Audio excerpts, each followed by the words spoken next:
Okay, committee, we'll call our meeting to order. First thing I'd like to say is thank you to our gracious host here at Kent State University. It's always been a pleasure to meet in the state capitol building, but it's also a pleasure to meet outside of the state capitol building. In this case, Senator Hawk's backyard. And so once again, we thank you for letting us use your facility. I want to direct members that the microphone right up there.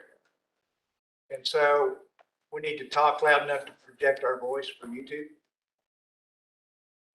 Also want to direct members to the minutes, which we will be approving during our working lunch hour today. They've been emailed to you and you probably had a chance to look at them already.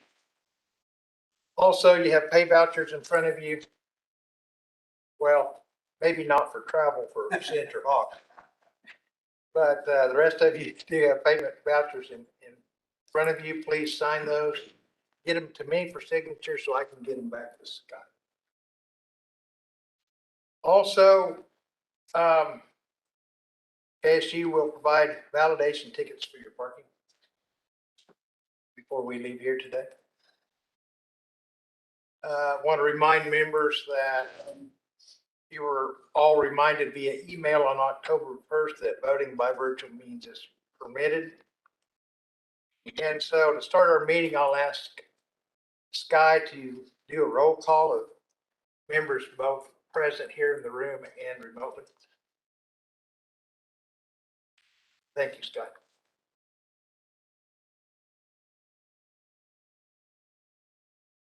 Thank you, Chairman. Senator Bellinger. Present. Senator Francisco. Here. Senator Clays. Present. Senator Hawk. Here. Senator Solentrop. Representative Alcala. Representative Hauser. Representative Humphreys. Here. Representative Ousley. Here. Representative Long. Here. And just again, online, Representative Alcala and Representative Hauser. Thank you. So we see those folks online. Do we have voice communication with those folks? We should. I think that's his mic specifically. I'm reaching out to him next time. I see Alcala. Yeah, I can hear. I hear everybody clearly. I can There he is. barely hear you. Talk again, John, so we can hear you. Is that better? Hello? We can hear you slightly. We'll kind of be working on that. If we can't hear you, I want you to wave real big at me. Maybe we can see it. Okay? Okay. I can do that. All right. We are here today to go through some 5-year capital improvement plans and various other agency reports. So we're getting kind of a late start. I apologize for that, but first on our agenda is the State Board of Regents, Chad Bristow. Chad?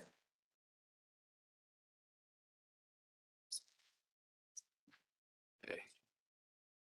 Morning, Chairman Long and committee members. I'm Chad Bristow. I serve as the Facilities Director for the Board of Regents office. Appreciate the opportunity to present the KBOR and State University 5-year capital improvement plans this morning. I think you all have these printed copies. You've got a booklet with 418 A's and B's. Also should have a set of 11 by 17 one-page presentation handouts, one for each university. And there's also a packet of 8.5 by 11 that shows a handful of amendments that were approved by the board for the university's plans in September. So looks like everybody's got that material. Before we get started, I just want to take an opportunity to highlight and emphasize a few of the achievements and milestones of the board's Facilities Capital Renewal Initiative over the last couple of years. In August 2019, the board decided that more focused attention needed to be applied to solving the chronic problem of deferred maintenance on the campuses. And so started with two major studies in 2020. One was a facilities condition assessment, just to validate with a third-party consultant the quality of the university mission critical facilities. And the other was a space utilization study that looked at hundreds of buildings and just tried to take stock of how efficiently spaces were serving the university and identify any opportunities there. Both of those studies resulted in some foundational data that was new to the system, and we've been building on ever since with the universities to try to facilitate reporting as well as support strategic planning efforts. And so earlier this year, January, February of this year, the board drafted a policy framework to support some changes with respect to facilities maintenance. And over the course of several months, the board office worked with the universities to evaluate the pros and cons of certain policy features and try to refine a policy framework that would be supportive moving forward to change the direction on deferred maintenance for facilities. So in June of this year, the board adopted a new policy framework, and one of its major features that came from this effort was a maintenance assessment. And so the maintenance assessment, the establishment of a maintenance assessment is basically 2% of the replacement value of mission critical buildings should be expended each year for annual maintenance. And that's basically to head off any additional deferred maintenance that would stack up as has happened over decades. So the thing about that, that's pretty clear in concept, but it's also a very heavy lift in terms of funding, because right now that really represents, in today's dollars, the replacement value of those mission critical facilities. If you take 2% of that, that's about $140 million. So what's interesting about that is you can kind of see from where the EBF is, 40-ish million a year to 140 million to which is an industry rule of thumb to try to stay ahead of annual maintenance. That's, less than a third. And so one other feature here is the EBF cannot count towards the maintenance assessment for the current policy. So that's to try to make sure that additional resources are being added up so that they can be focused on annual maintenance moving forward. Just want to also point out that one of the industry standard references is NASFA, the National Association of State Facilities Administrators, and they have recently published in a deferred maintenance publication a range of 2%, 4% to 6% annual investment, which is kind of a good, better, and best. So we're referencing that low end as a way to kind of get into this policy. Last thing I'll say on that is that the board, recognizing that this is a heavy lift, also adopted in the June meeting a 6-year escalator to gradually build up over time to the 6th year. This starts in FY23. So over the course of 6 years, you would effectively get up to the 2% and then start to spend that annually to make sure that additional backlog doesn't accrue. Also, we just want to point out one other thing that happened in 2020. The board published a new strategic plan entitled Building a Future, and it's organized around 3 main priorities: helping Kansas families, supporting Kansas businesses, and advancing economic prosperity in the state. And one of the board's bedrock goals is the Facilities Renewal Initiative, and that supports all of those priorities. So just wanted to point that out as well. So now I'll turn here to the booklet and just point out that it's organized. There's a summary of all the universities and KBOR on the first tab, but on the second tab, you'll see that the Board of Regents has for FY23 request of appropriation to the board of $45 million in the educational building fund revenue. So with that, I will be happy to address any questions or turn it over for the universities to start making their presentations. Okay, thank you, Chad.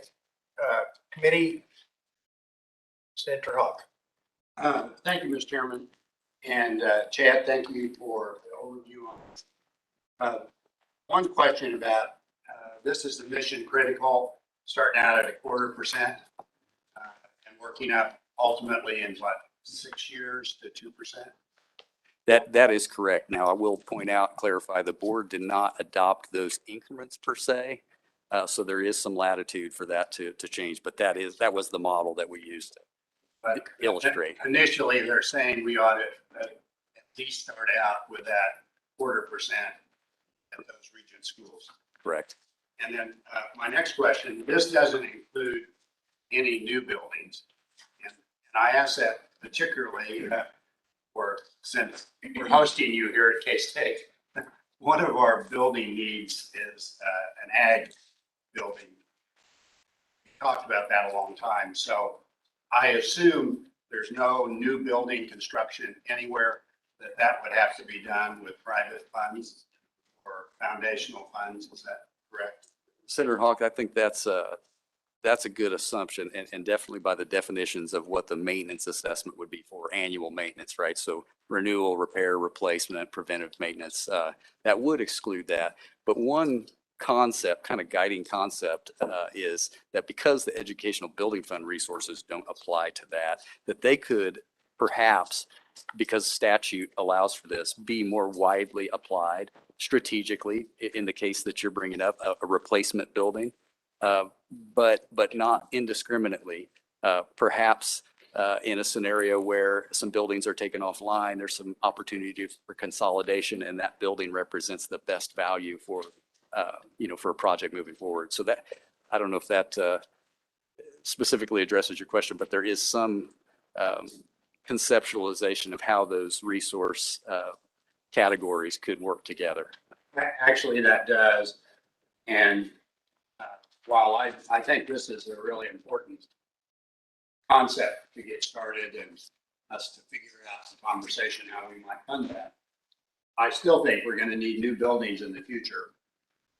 Things change. And I also know that we're competing for students, and having a healthy enrollment is a critical piece of Kansas higher education, and having buildings that can respond to a changing business climate and technology that's out there is really important. So you've encouraged me that I hope we can keep that flexibility along with private funding and the state's buy-in. We can get the appropriate new building over the next 50 years that we're going to need.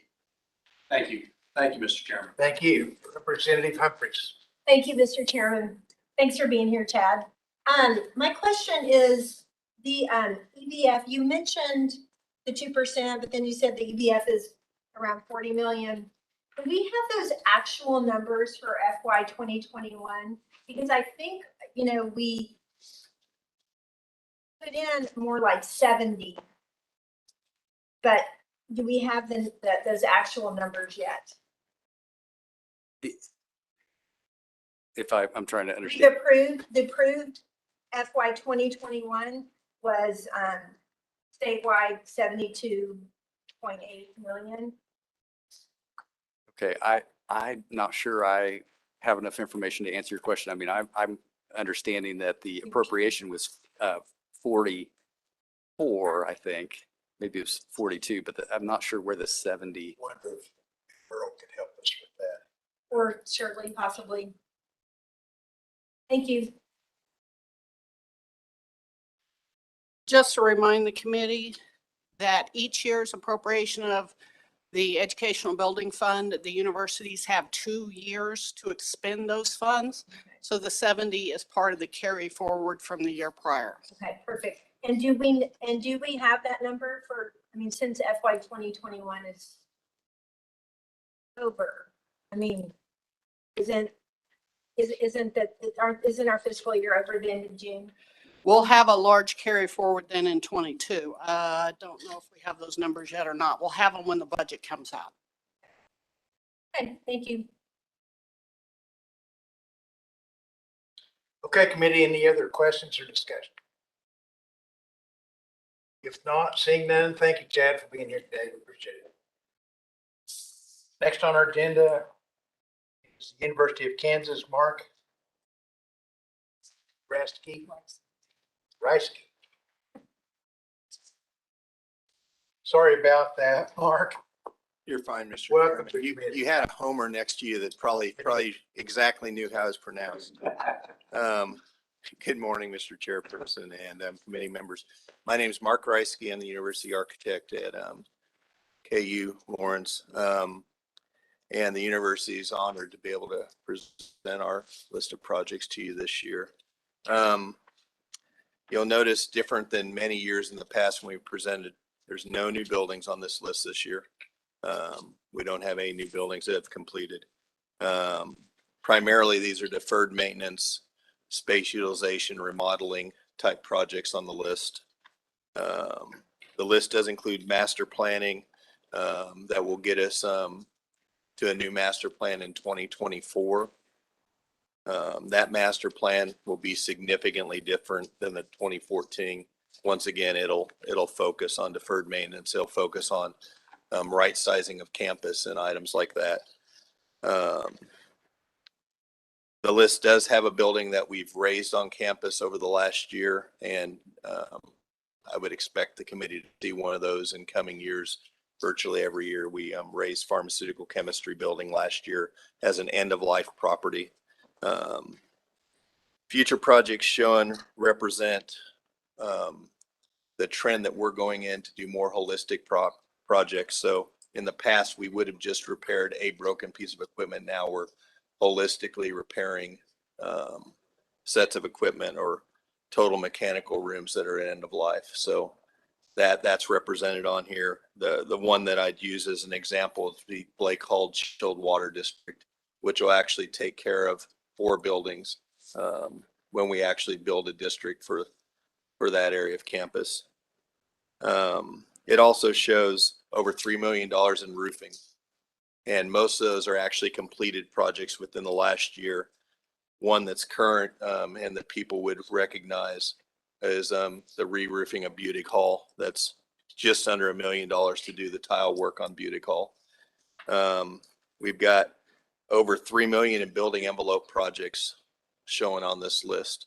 Now, the majority of that are future projects.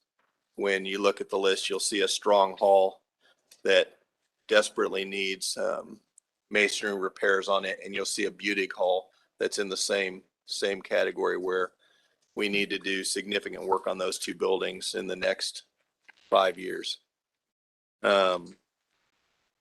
Another item that comes in pretty high on our list, dollar-wise annually now because of end of life on the equipment, is elevators. We spent almost $2 million just on elevator modernizations last year. And, there's no getting around it. So, that number is representative. We spent slightly less last year, but it was a similar number. Classroom upgrades this year, we'll do a little over $2 million in classroom upgrades. And then mechanical, electrical, plumbing, and life safety improvements, a little over 13 million is represented on this list. Quite a few that actually were completed, some future, and then some that are currently being done. About 8.5 in street parking and sidewalk. And anything you see in parking on this list are privately funded through our transportation services group. No state money goes into our parking. Street work we are funding out of EBF. Anyone that's been to Lawrence lately knows that the north portion of Naismith and Sunnyside are pretty treacherous to drive down right now. So that'd get rebuilt over a 4 to 5 year period. And then we've got master planning and audits represented on here. So we've done energy audits in the last year. We'll start master planning in the spring, hopefully be done by next fall. And we've done auditing on our classroom facilities. On the bottom of the first page, you'll see various classroom renovations as a listed item. And there's unfortunately a chart on there that there's no way in heck anyone could possibly read. It's so small, but what went into that chart is during COVID, with empty classrooms, we had the luxury of doing things we couldn't normally do. Every classroom has actually been photographed, it's been audited, it's been rated against all the other classrooms of the like. So we went in and basically determined the list of what we would want in classrooms and then ranked them on a 100-point system. So every classroom's got a ranking. We then looked at 20-day numbers this semester. So we know what our utilization were. So we know what our seat fill is and what our daily utilizations are. And that's what that chart's telling you. So basically, when I say we've got over $2 million in classroom renovations this year, we've got basically a prioritized list that's developed from our seat fill and our utilization, and honestly, the need of the room. So if we've got a room that's heavily utilized with good seat fill, but is in poor condition compared to others, that's a room that would get money spent on it, of the monies we have available. So that's a little additional explanation of that. I could bore you to death and read through each of these. Obviously, you guys have had the presentation, so I'm not going to do that. But I'd be glad to answer questions about anything that's on the presentation. All right, thank you, Mark. Any questions? Senator Francis. Thank you, Mr. Chair. I don't have a question, but I don't know if I've been able to compliment Mr. Reisky about the work done on the roof at Wesco Hall. He got a front page story on the Lawrence Journal World because he worked with the company and they had done graphics. So at no cost to the university. We now have a KU logo that you can see on Google Earth. Yeah, so when flying into Kansas City Airport, if you're coming in from the south, the Trajan KU on Wesco roof is it's in between 80 and 90 feet tall. And basically it's a KU blue on a white roof, very visible. And what we'll work on doing is resetting the centroid of campus. So when you search for KU, that'll be right now our centroid's actually Allen Fieldhouse. But it would get slightly moved with Google Earth. So it actually comes onto Wesco, and that'll be the centroid of campus when it's all said and done. So we did a little branding up on a roof that unless you're pretty high up in the air, no one's going to ever see. Okay, Senator Bellinger. Thank you, Mr. Chairman. Thanks for your presentation. Your masonry construction that you're currently doing on these projects, are you having a hard time finding people to do that, and is it very expensive?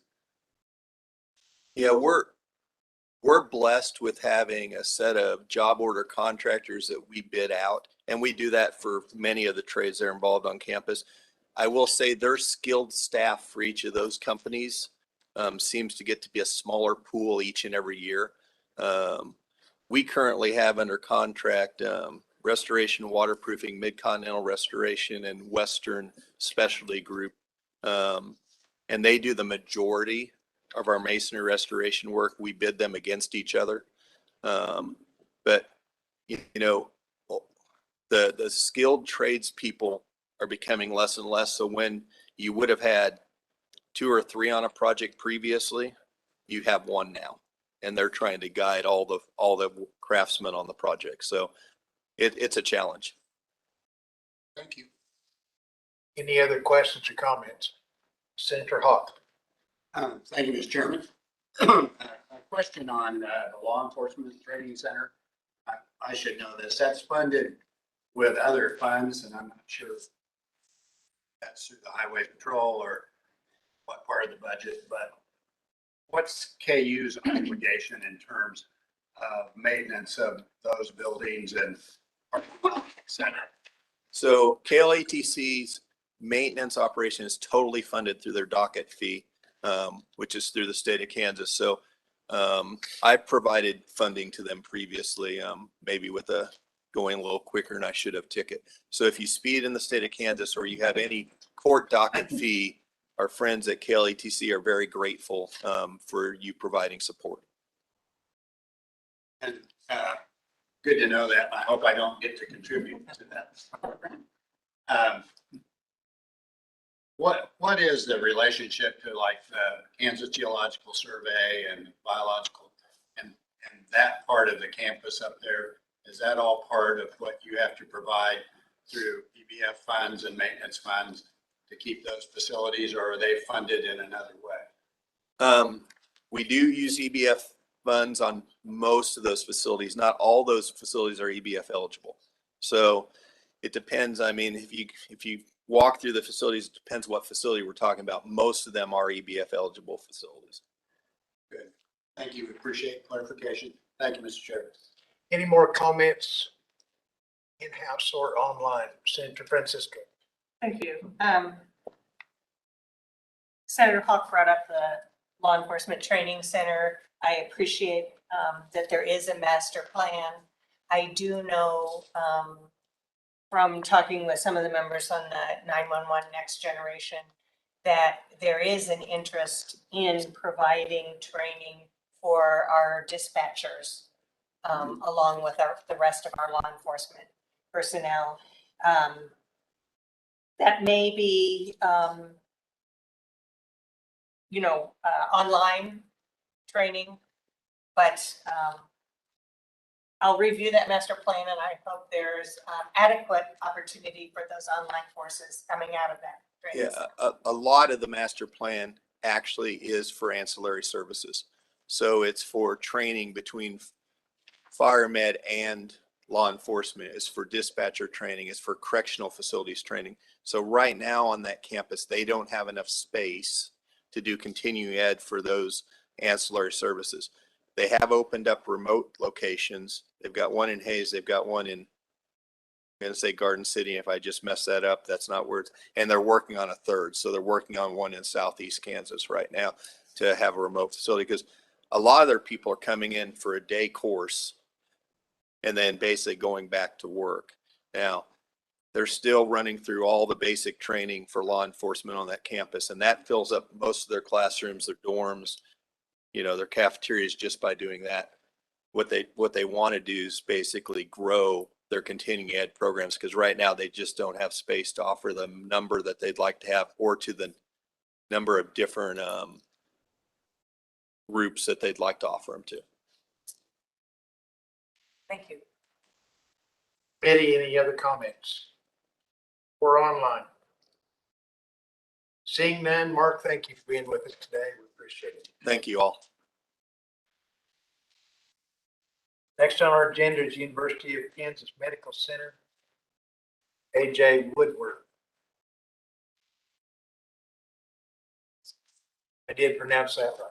You did. I made it easy on you this morning. If it was my full name, it'd be more challenging. Thanks for being committed. Yeah. Good morning, Mr. Chairman, and all everybody here, all the committee members.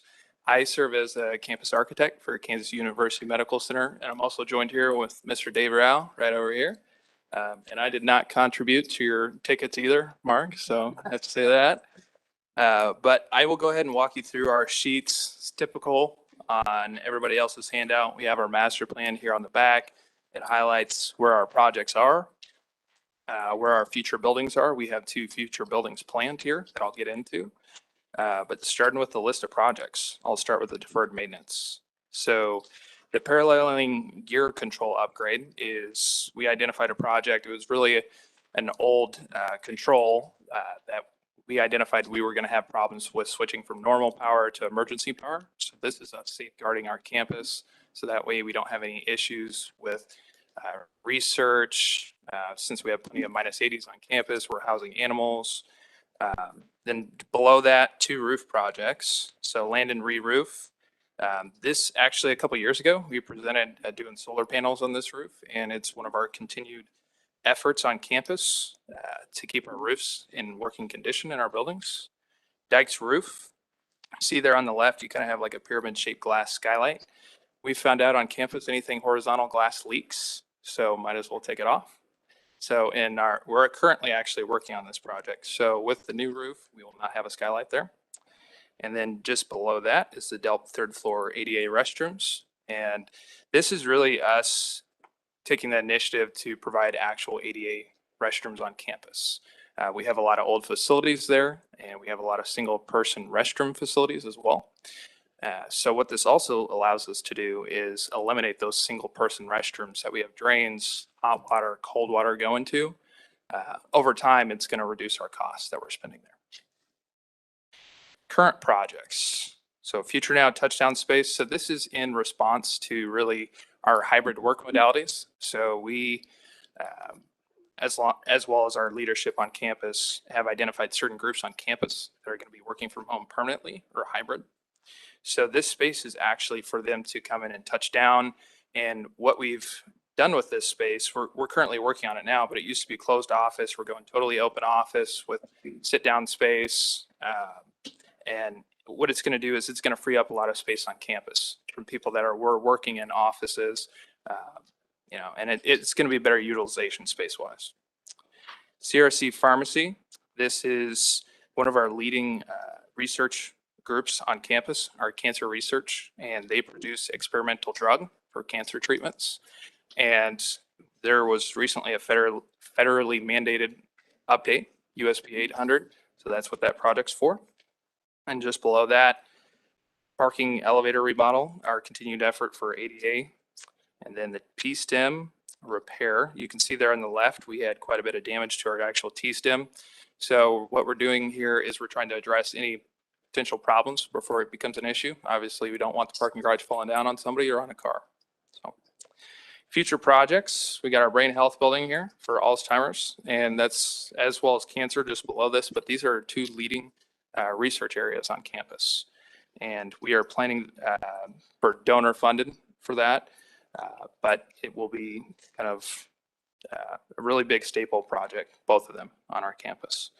And one thing I do want to mention about the Cancer Research Building is it's a partnership between the health system and the university. So we will have some kind of hospital functions in there as well as the university. Us aligning with the hospital in a way with master planning, that way we're making the most efficient use of our space on campus. Just below that, the CTSU space, that is in an existing building on campus, and we're looking at grant funding potentially for that and donor funding.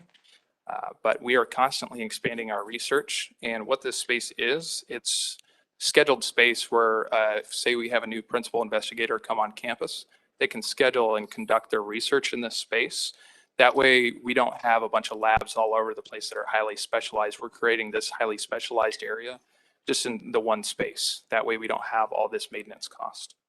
And then just below that, the School of Medicine Wichita is planning on adding a new health education building to accommodate their growing enrollment. And that is the end. Any questions? Any questions?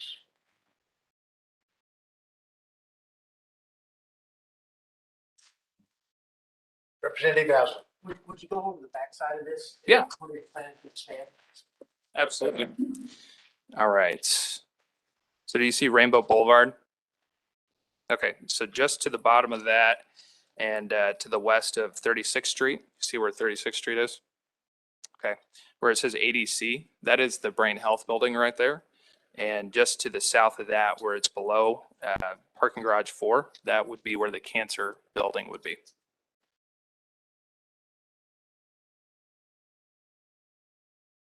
Does that make sense? Yeah, I'm trying to picture just what the landscape's gonna look like. So you guys are expanding pretty rapidly. So the main issue right now, one of our buildings, you'll see it at the Fairway campus, the clinical research campus or center. We both have Alzheimer's and cancer there, and they're rapidly expanding, constantly adding more staff and getting funding, but we don't have enough space. So that's kind of what this is about. Then also partnering with the health system. It looks good for the region. Yeah. Thanks. Representative Humphries. Thank you, Mr. Chairman. Mr. Chairman, or anybody, could you sort of walk me through, I'm trying to look at more than what, this is beautiful, great pictures, but where does that translate into this book? Into the book that you have. Chad, do you want to answer that?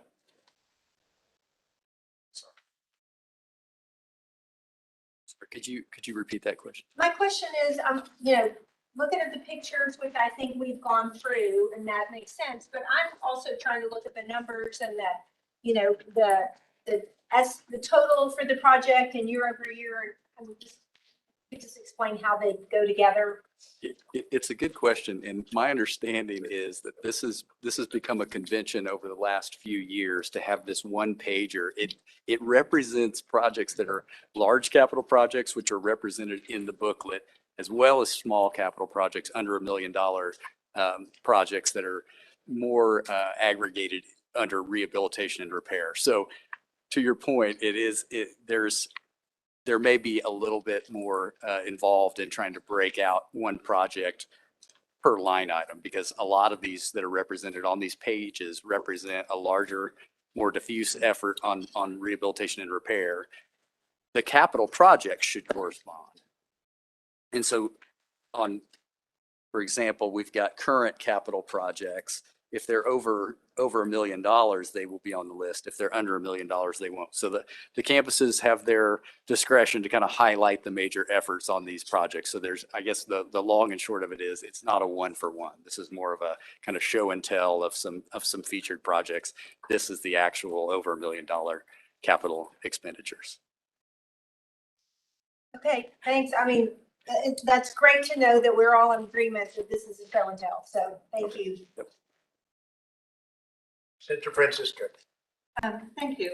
So I think it might help if you look at the fiscal year 2023 on their capital improvement request, because I think that's what we're really focusing on in the upcoming budget. Would that be correct?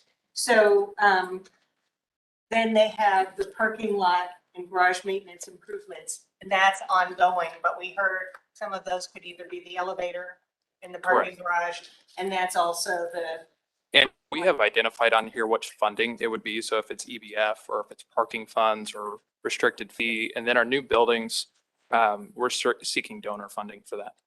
So That's good to know. yeah, so the two new buildings are the Cancer Research Building and Brain Health, and both of those are identified in pictures on here, but they're on this list. Does that help? Yep. Thank you. And also in regards to that, it looks like your HVAC controls and energy conservation is somewhat caught up. Partially, yes. It's continually, we're working on it. Okay. Okay, other questions, comments? Online? Seeing none? AJ, thank you. Thank you. Appreciate it. Next, we have a presentation from Kansas State University. Ethan Erickson, welcome to committee. Thank you, Mr. Chairman. Thank you, committee. I'd also like to recognize Diana Hutchinson. She's our university architect in the audience.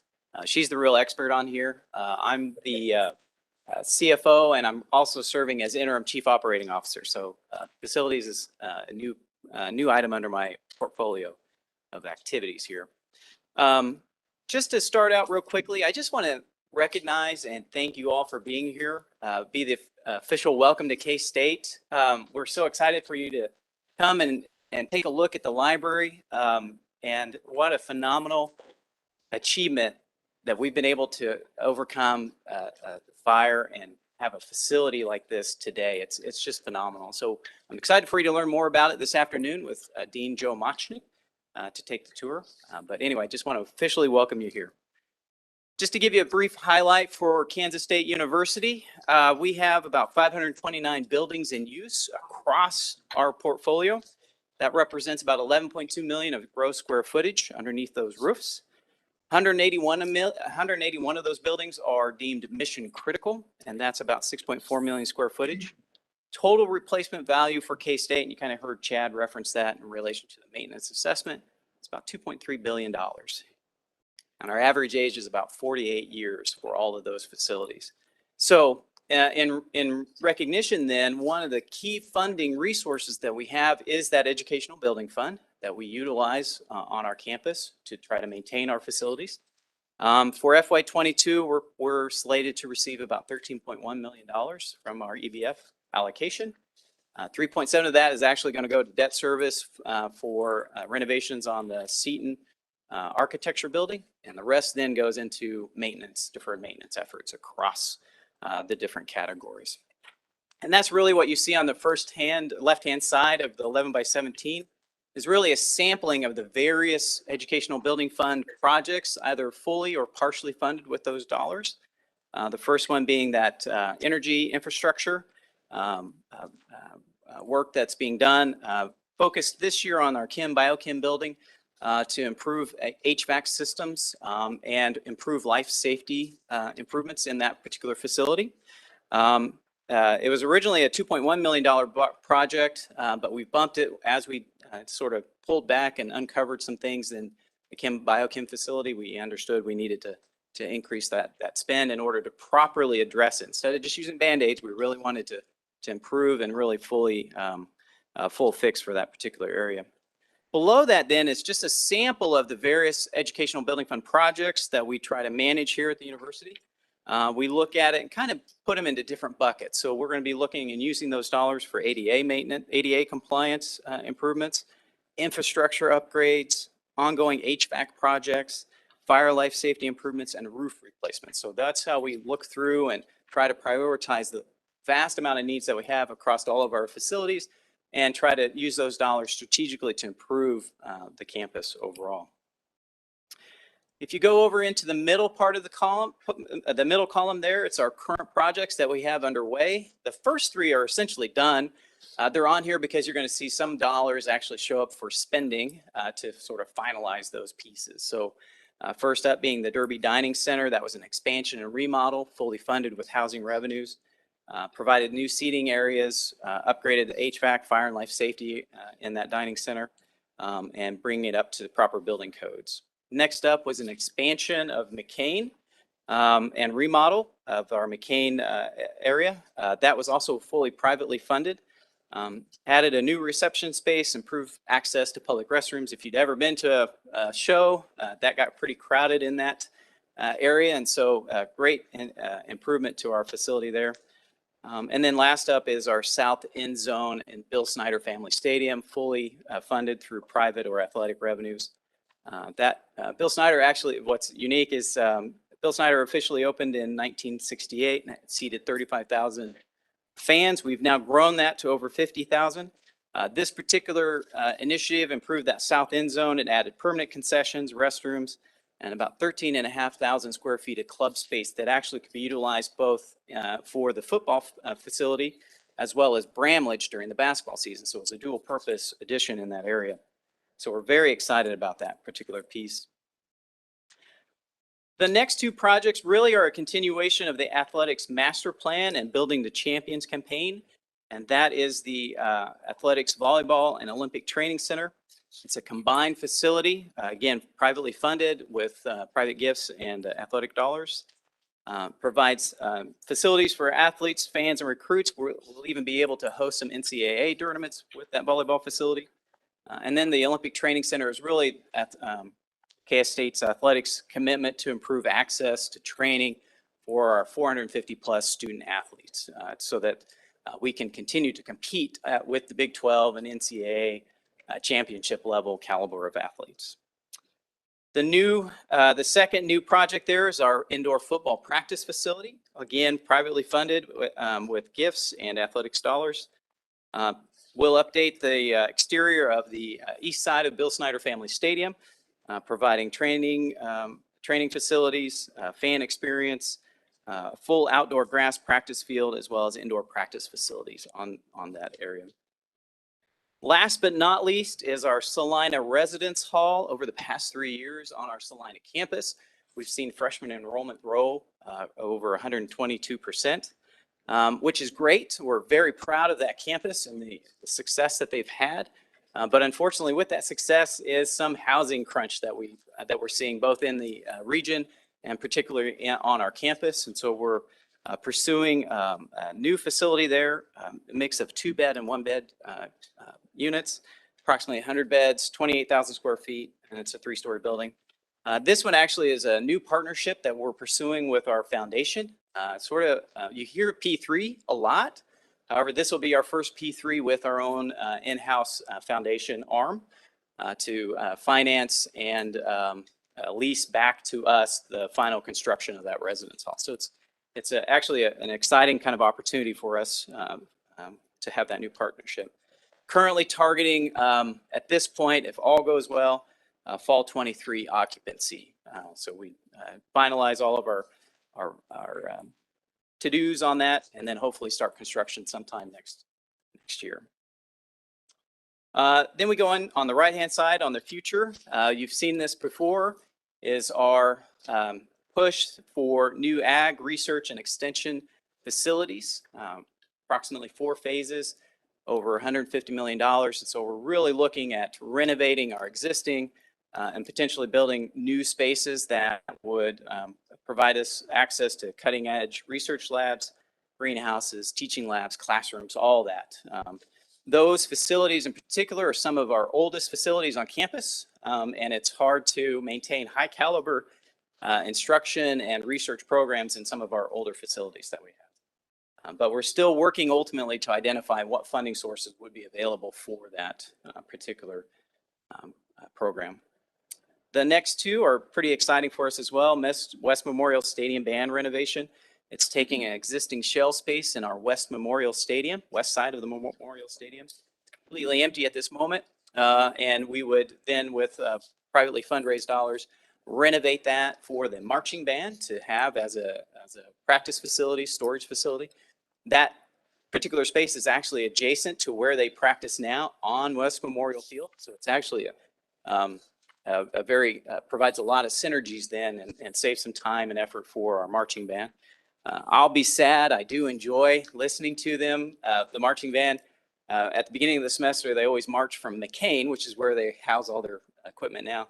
They march every morning, and then every afternoon they march back and they play the whole time. So I'm a little sad I won't get to hear that as well from Anderson Hall, but it's a good facility for them. I'm very excited for them. Then next up is also an exciting opportunity. Our veterinary college received an NIH grant to renovate some existing unfinished space in Mosier Hall. And so what that will do is bring together 4 separate distinct research areas. We'll consolidate them into a highly collaborative and efficient biomedical research facility. And it, like I said earlier, it renovates existing unfinished space. So it's a real opportunity there. We've actually got this on the KBOR's November agenda for approval to advance it into this year. Because we do, like I said, we did receive the grant. So we actually have to start construction activities on that. And then last up then is our Seton Architectural Engineering and Construction Science Facility on the Seton West. That particular facility was originally built in 1950. This would be a fully privately funded project to address aging HVAC, exterior windows, renovative classrooms. It's still in feasibility testing with our foundation, so we're still looking to fully identify all the dollars to finance that project. And so that's our information today. Happy to take any questions that the committee might have. Any questions for Ethan or online? Senator Francisco. Thank you, Mr. Chair. Not so much a question, but I'm seeing sort of an opportunity and advantage for the preparation of these 5-year plans, because I see that Mosier Hall was identified in fiscal year 2025 and the funds to be determined. But for the university to know, here's a need, we have the cost estimate. And then when grant funds became available, it's easier to plug those in than if you had not thought about what the needs were in the future years. That's exactly right. It provides us the opportunity to think strategically about where we need to go. And then our units have the opportunity to then decide how best to go try to achieve that funding, either philanthropy, federal grants, whatever opportunities are out there. So capital planning, 5-year planning is a good effort for everybody. I'm pleased to see that moving forward more quickly. Thank you. Other comments? Senator Hawk. On the future master plan, in terms of Waters Hall and complex, the ag complex. I assume a lot of that will be private funding. You know, yeah, we're looking for multiple funding sources. Something that large, you're going to need lots of partners. So yes, private funding, could be even corporate funding, federal funding. We're going to be looking and trying to overturn every rock possible for something that big. And really, it's going to be in phases. We'll have to tackle it in phases over time. Is that something that the legislature might be helpful in terms of bonding, like we were with some of the Seton Hall Absolutely. architecture, and Absolutely. Absolutely. might be looking at Absolutely. a proposal in the future? Absolutely. Yeah. Just know that. I got Sue Peterson over here. I don't want to speak too, I don't want to get myself in too much trouble, but absolutely, that would be an opportunity. For the chance committee for me to make another pitch. We have one of the most fantastic ag programs in the nation, and we do some incredible research. We've got NBATH and Roberts Hall, which kind of brings in that national research piece. But if you've been to some of the labs in Waters Hall, they're not at the standards that we need to have it to really produce the kinds of, it's a miracle we produce the kinds of work we do. I sure hope if the state needs to be a partner, find a way to get this done sooner than later. So, end commercial. Okay, any other comments or questions online? Seeing none, thank you. Thank you.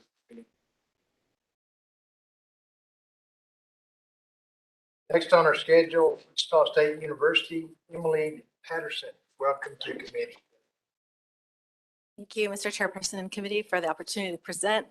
I am lucky to be at Wichita State at a very exciting time as the campus changes from where we started our master planning for the Innovation Campus in 2014. So I'd like to present an update on where we are in our capital projects here on Wichita State. So on our two-sided handout, one side is the overall campus map, including the Innovation Campus and partnership buildings. And we've highlighted those in two separate colors for the front and the back.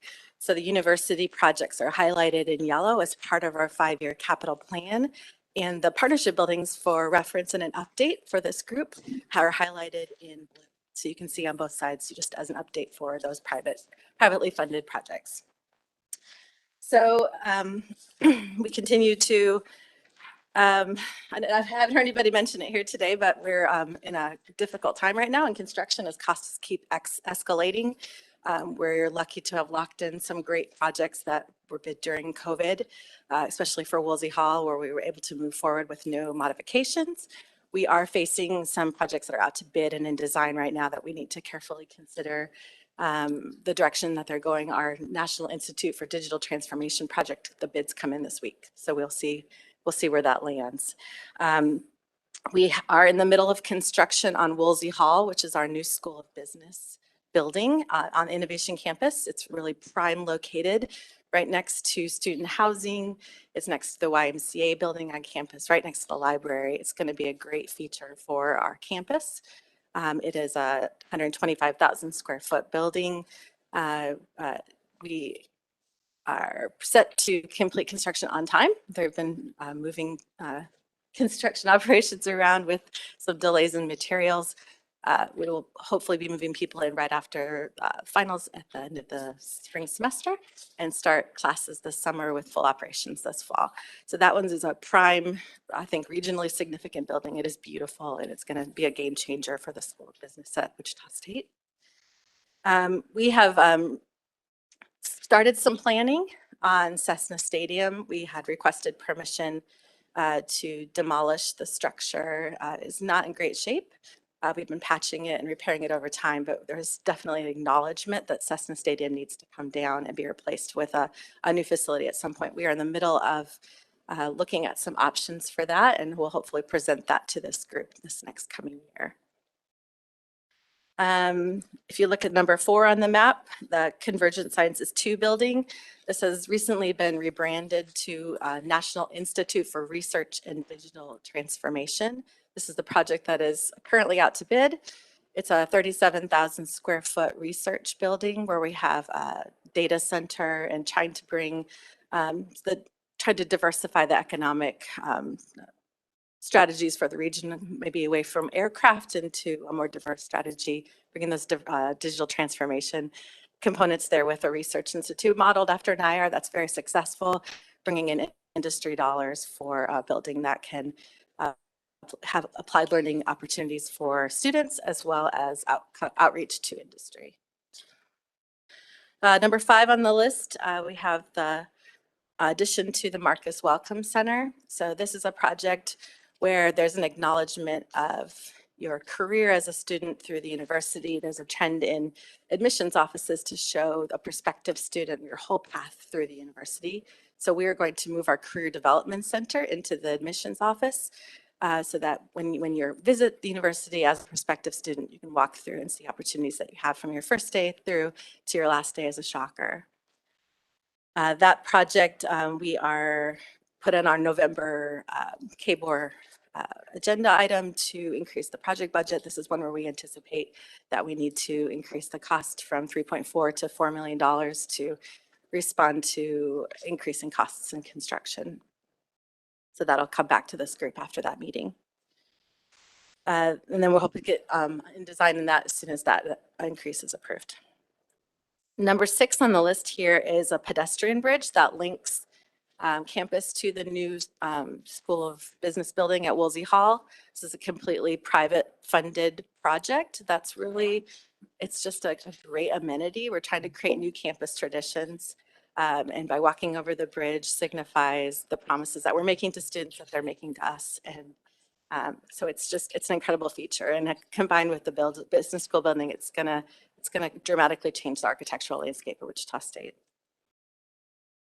Number 7, we have Clinton Hall Shocker Success Center. So this is a project where we are taking advantage of a whole program, moving into Woolsey Hall. And we stepped back and looked at what we needed to do for our students. And there was definitely a need to serve them in their success and retention in a more efficient way. Right now they're navigating across campus through 7 buildings to get to the different programs that we're going to be putting into this building. We are going to completely renovate the building, update all the systems, address all the deferred maintenance as part of this project, and then bring all those groups together that are there to support students all in one building. It's a great location right next to the student center and the library to create this core of campus that's dedicated to student success. That project is in design right now, and we're hoping to bid it in July of next year. That also addresses some of the KBOR initiatives for space utilization and deferred maintenance. It'll allow us to, the domino effects of that program, those programs moving into the building will open up space across campus. And we have an intent of taking down up to 5 buildings after that project is complete.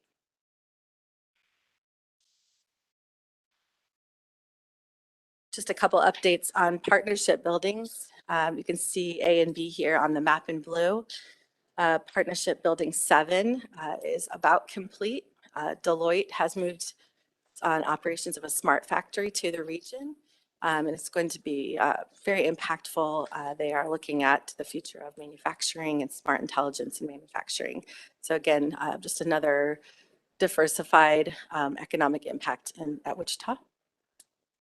And then Partnership Building 4, NetApp is about complete with their project.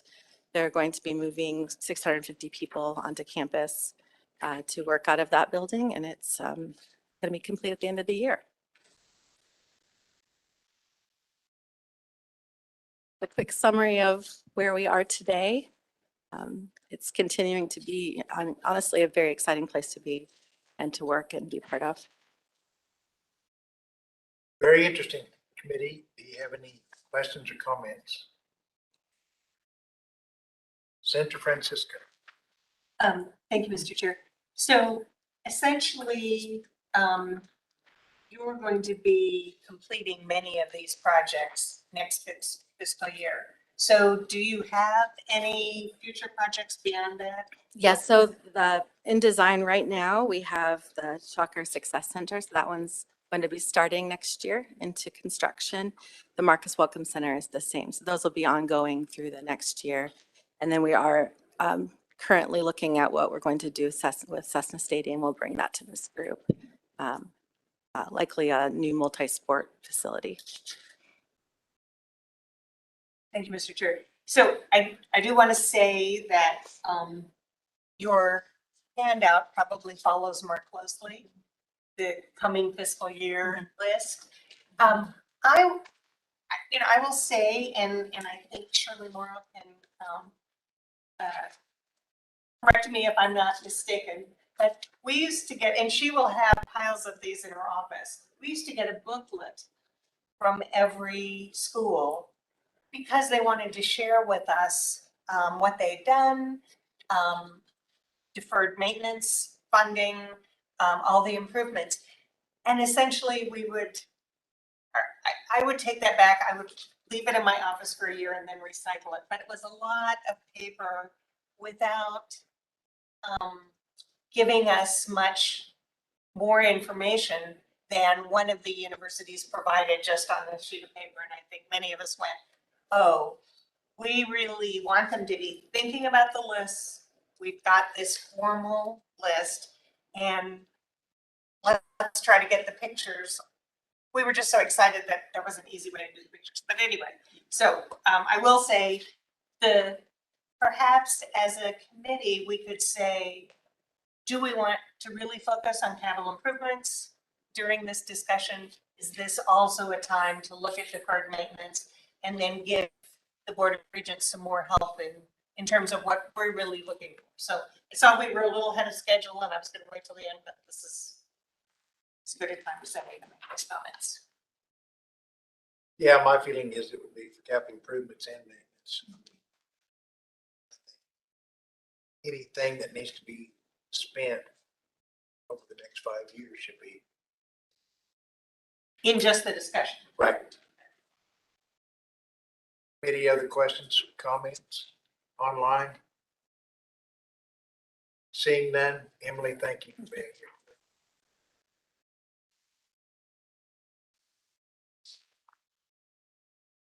Next on our agenda is Emporia State University, Tim Clark. Thank you, Tim, for being here. Thank you, Chair. So greetings from Emporia State University. My name is Tim Clark, and I'll be briefing you on the construction projects at Emporia State.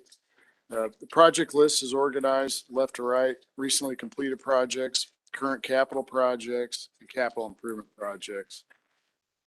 Beginning with the recently completed projects, the top left, we've got the Aquatic Research Center and Outreach Center. It's a new building. It was privately funded.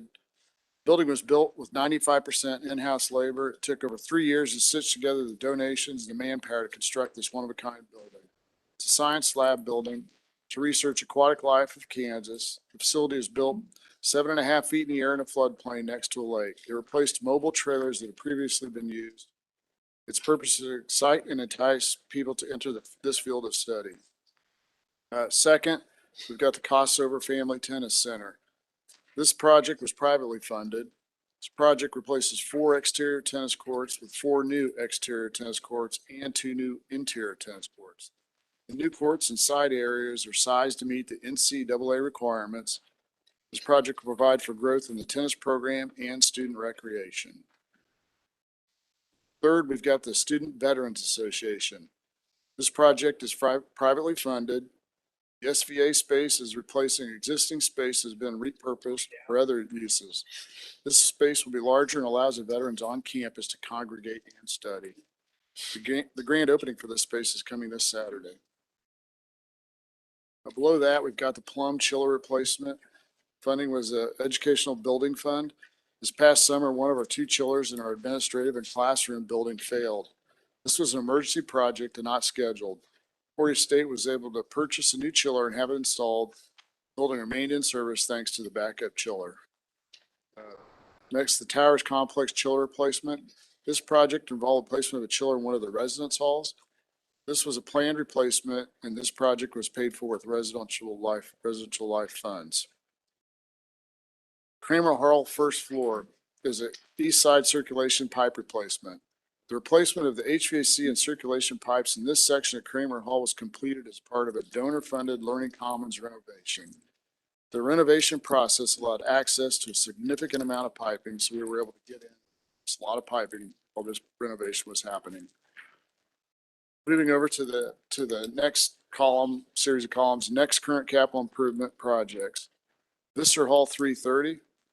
This project remodels an outdated classroom into a multi-purpose room. It removes tiered seating and allows the space to be used as a training room. With multiple breakout areas or as a presentation room, it will have instructional screens on multiple walls and the latest teaching technology. Roof replacement projects. Beach roof.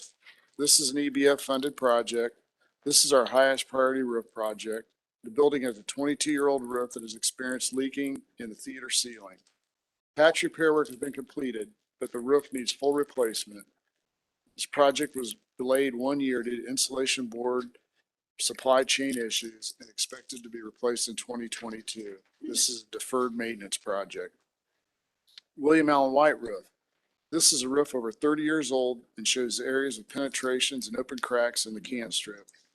This is a deferred maintenance project. The building has 11 different roofs ranging from 3 to 30 years old.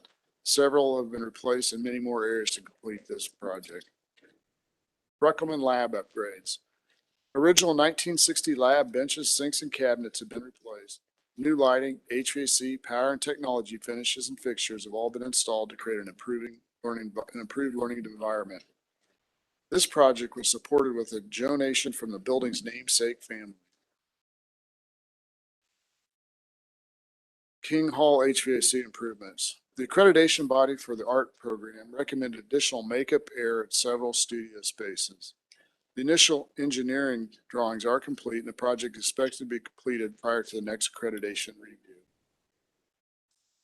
Fire alarm upgrades across campus. Equipment has reached the end of life. Updated systems are being installed with the ability to self-test and send reports. This will reduce the amount of labor the current system takes. Got various structural repairs.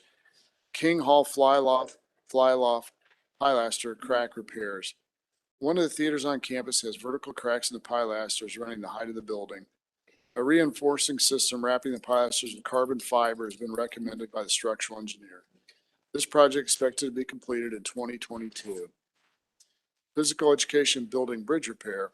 The PE building has a concrete bridge for an entry. Over time, this elevated structure has deteriorated and now has exposed rebar. This repair has been bid. Kramer brick repair. The brick on Kramer Hall east wall was shifted due to a porch addition pulling it away from the wall. Stabilization of column footings is expected to begin today. The brick repair will begin in the spring once the chance of freezing is passed. Moving over to the third future projects, now moving capital improvement projects. New maintenance facility. This one's been on there for a while. Funding is to be determined. This project has multiple phases and involve the relocation of facilities building from what is now the center of campus. Currently, the facilities building is located on the path between some of the residence halls and the dining facility in the student union. There's a lot of semi-truck deliveries, mowers, snow plows, and a variety of other facilities, vehicles in the current location. It is a campus master plan project. Science building wet lab. Funding is due to be determined. Hawaii State University, as part of its master plan, is looking at building a new science lab space. Morris Central. As we move forward with space utilization study, ESU is exploring options for the structurally sound concrete frame building, which could include temporary space for possible major remodel in another building, repurposing it into other functional space, or raising. Track painting at Welch Stadium improvements. Emporia State will host the NCAA National Track Meets in 2024 and 2026. This will require some deferred maintenance improvements and upgrades to Welch Stadium. Welch Stadium is a WPA building built under the Works Progress Administration, a part of the Great Depression relief, which spanned from 1935 to 1943. Welch Stadium is 87 years old. King Hall Breeder Support Space is updating. Part of this space is under the stage. It is an original 1966 condition that's 55 years old. This work will address deferred maintenance, including new lighting, HVAC, restroom reconfiguration, relocation of the costume shop, and a new egress window. Abigail Morris Complex. This is a relocation of the residential life office to Abigail Hall. Now, if you turn the sheet over, you'll see a map of Emporia State University campus, and these are some site improvement projects. Listed in blue, green, and yellow are past, current, and future projects. This was originally a 2014 master plan list of projects. Some additional projects have been added over the years. Most of the projects in this list are now blue, meaning they are now complete. Several have finished up this past summer. PP is the Payrock building, LL is the Crossover Family Tennis Complex, and X, the Plaza Landscape next to our administrative building. Those are all the prepared remarks I have. If you guys have any questions, I'd like to take questions from the committee. Comments, questions? Online? Francisco. Thank you, and thank you for sharing the work you're doing. If we look at your list of capital improvement projects, there's only 3 items on it. So are the other projects that you've talked about EBF funds or? So the projects that I spoke about are a mix of many things, past, current, and future. Some of the things that we're really focusing on is the deferred maintenance and spatialization study as we look forward. So there's not a lot of future projects listed on our list until we get a handle on how we're going to tackle deferred maintenance and the list of spatialization that we need to do, because we're still working that out. And we think that's going to have a big impact on what Emporia State University does here the next few years, certainly in the short term, in the next 5 years. We do have some other ideas, some things that are coming down the road, but we just don't have those on the list yet. Thank you. So just because part of the discussion is how can you best help us understand the presentation? I do think comments about the funding are very helpful to see if it's EBF or deferred maintenance. And then this is sort of for everybody. You know, I think if we would say the fiscal year on a list that, you know, like current capital projects, this is fiscal year 2022, that helps us fit in all these pieces with the list that we're actually going to be voting on. Sure. So thank you. Thank you. Senator Billinger. Thank you, Mr. Chairman. Thank you for being here again today. Do you have any plans at all for a new Coliseum? See anything on any plans and to a state basketball tournament down here? I think we're pretty happy sharing. One of the things about Emporia is they do tend to work together in this community, and so that's one of the private-public partners, or really public-public partners, with the city owning that building and us, you know, using that as our basketball facility. So I think no, we don't have any plans for it.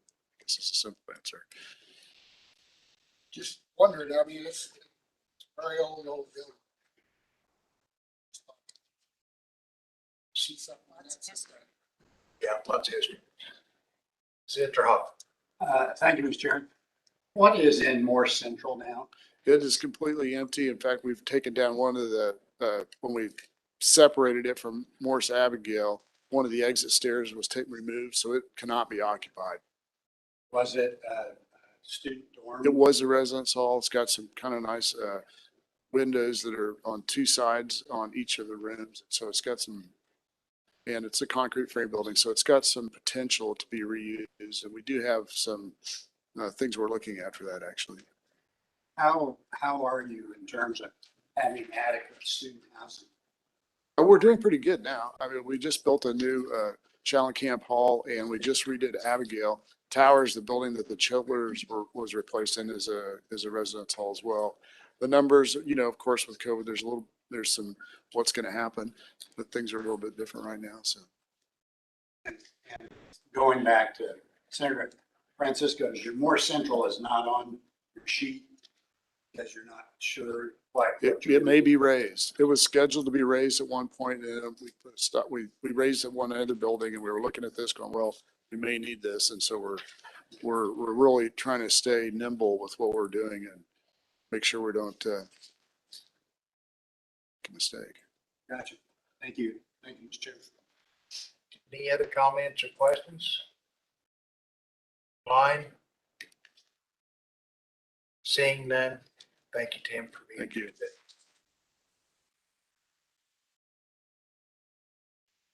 Committee, at this time, I'm going to call a 10-minute break. Resume our meeting in 10 minutes.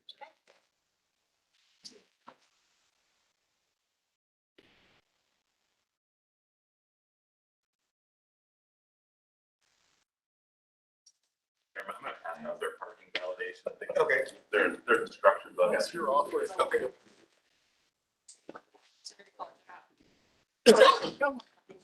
Tell me again.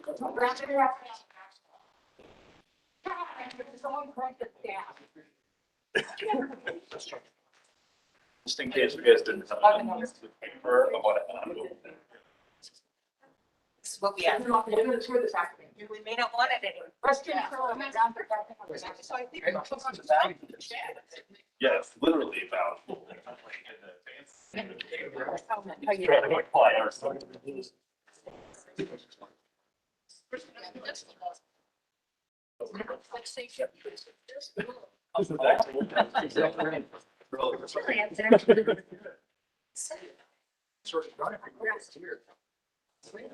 Right. So that's what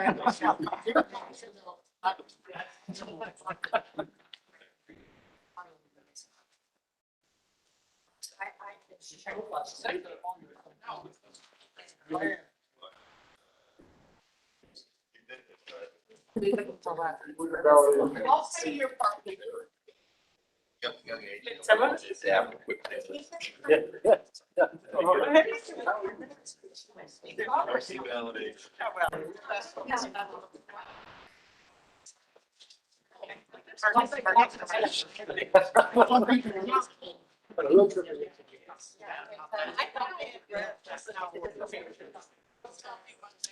Look up Earl and I said, okay, what is it? How's it going? Yeah, and I heard like. So, future parking, data is for parking. So we'll do all. You know, I kind of Associated detention pond, which is cool, and it's kind of like on this project. It's not required feature. It does, it turned. It's very cool. It was already. And eventually when. So bad on You I'm trying to write it down. don't really connect all of this together. But it, no, it's not counting. It's like. It's, kind of the prettiest trick. I think. I saw that. Get ready to read it. Seriously? You'll have each other. There you go. Bill Barnhart's finally retired.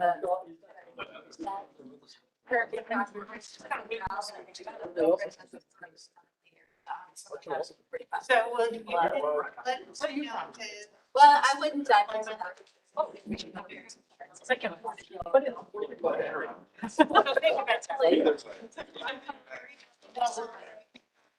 Feedback on. I don't know which. My mother decided. Oh, wow. From Union Station, staff.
really tried to hit 30.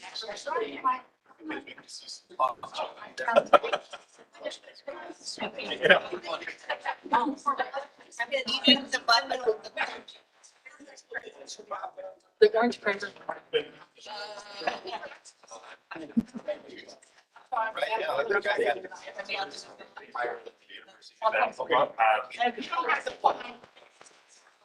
Meeting, we are back online.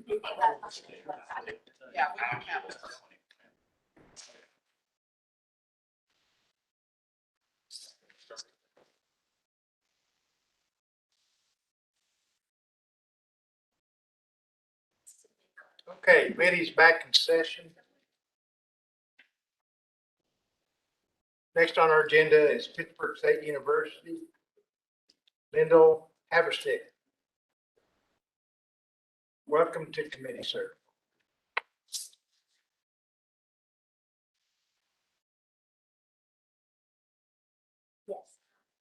Good morning, Chair, Vice Chair, and committee members. Thank you for today's opportunity to present improvement projects at Pittsburgh State University.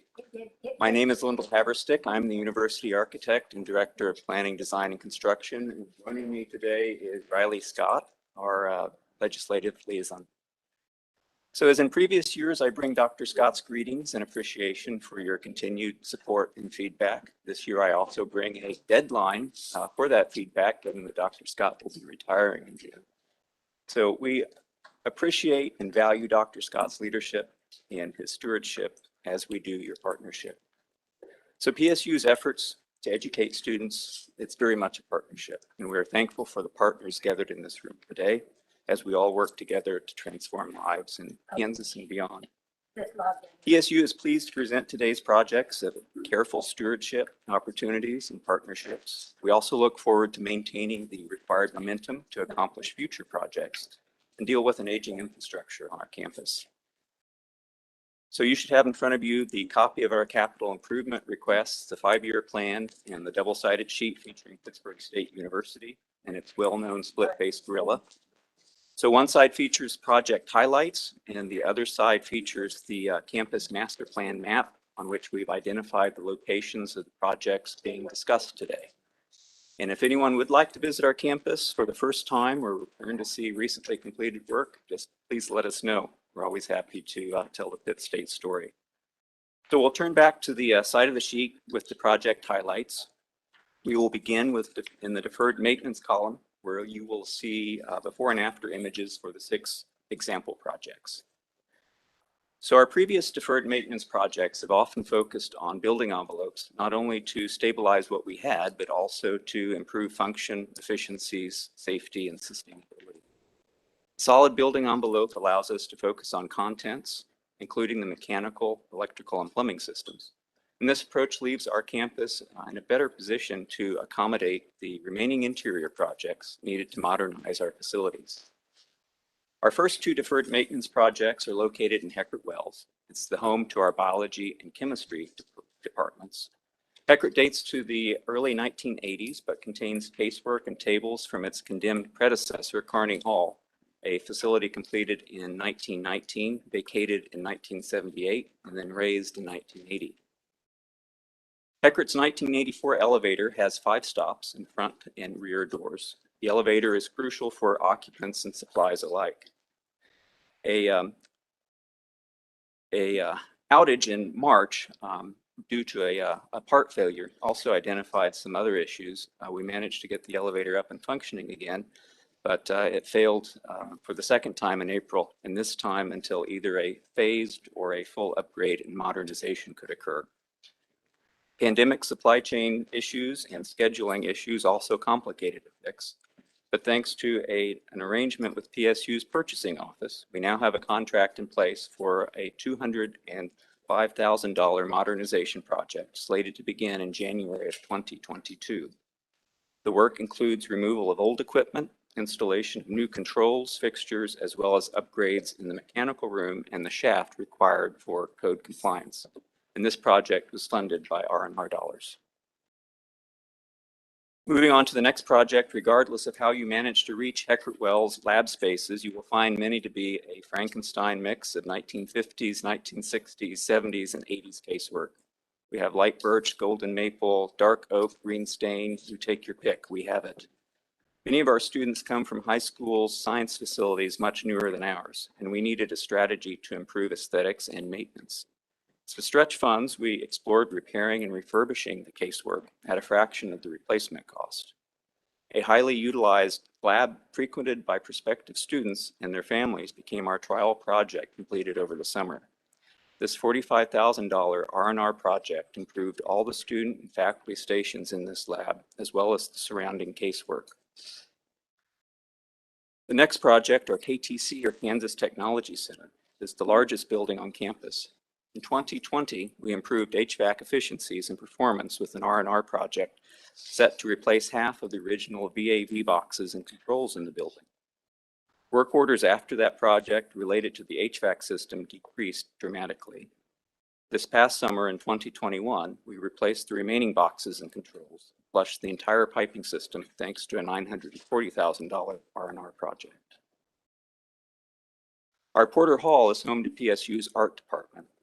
An inverter system, which is essentially a large pack of batteries that are constantly recharging. It powers the emergency lights in the building.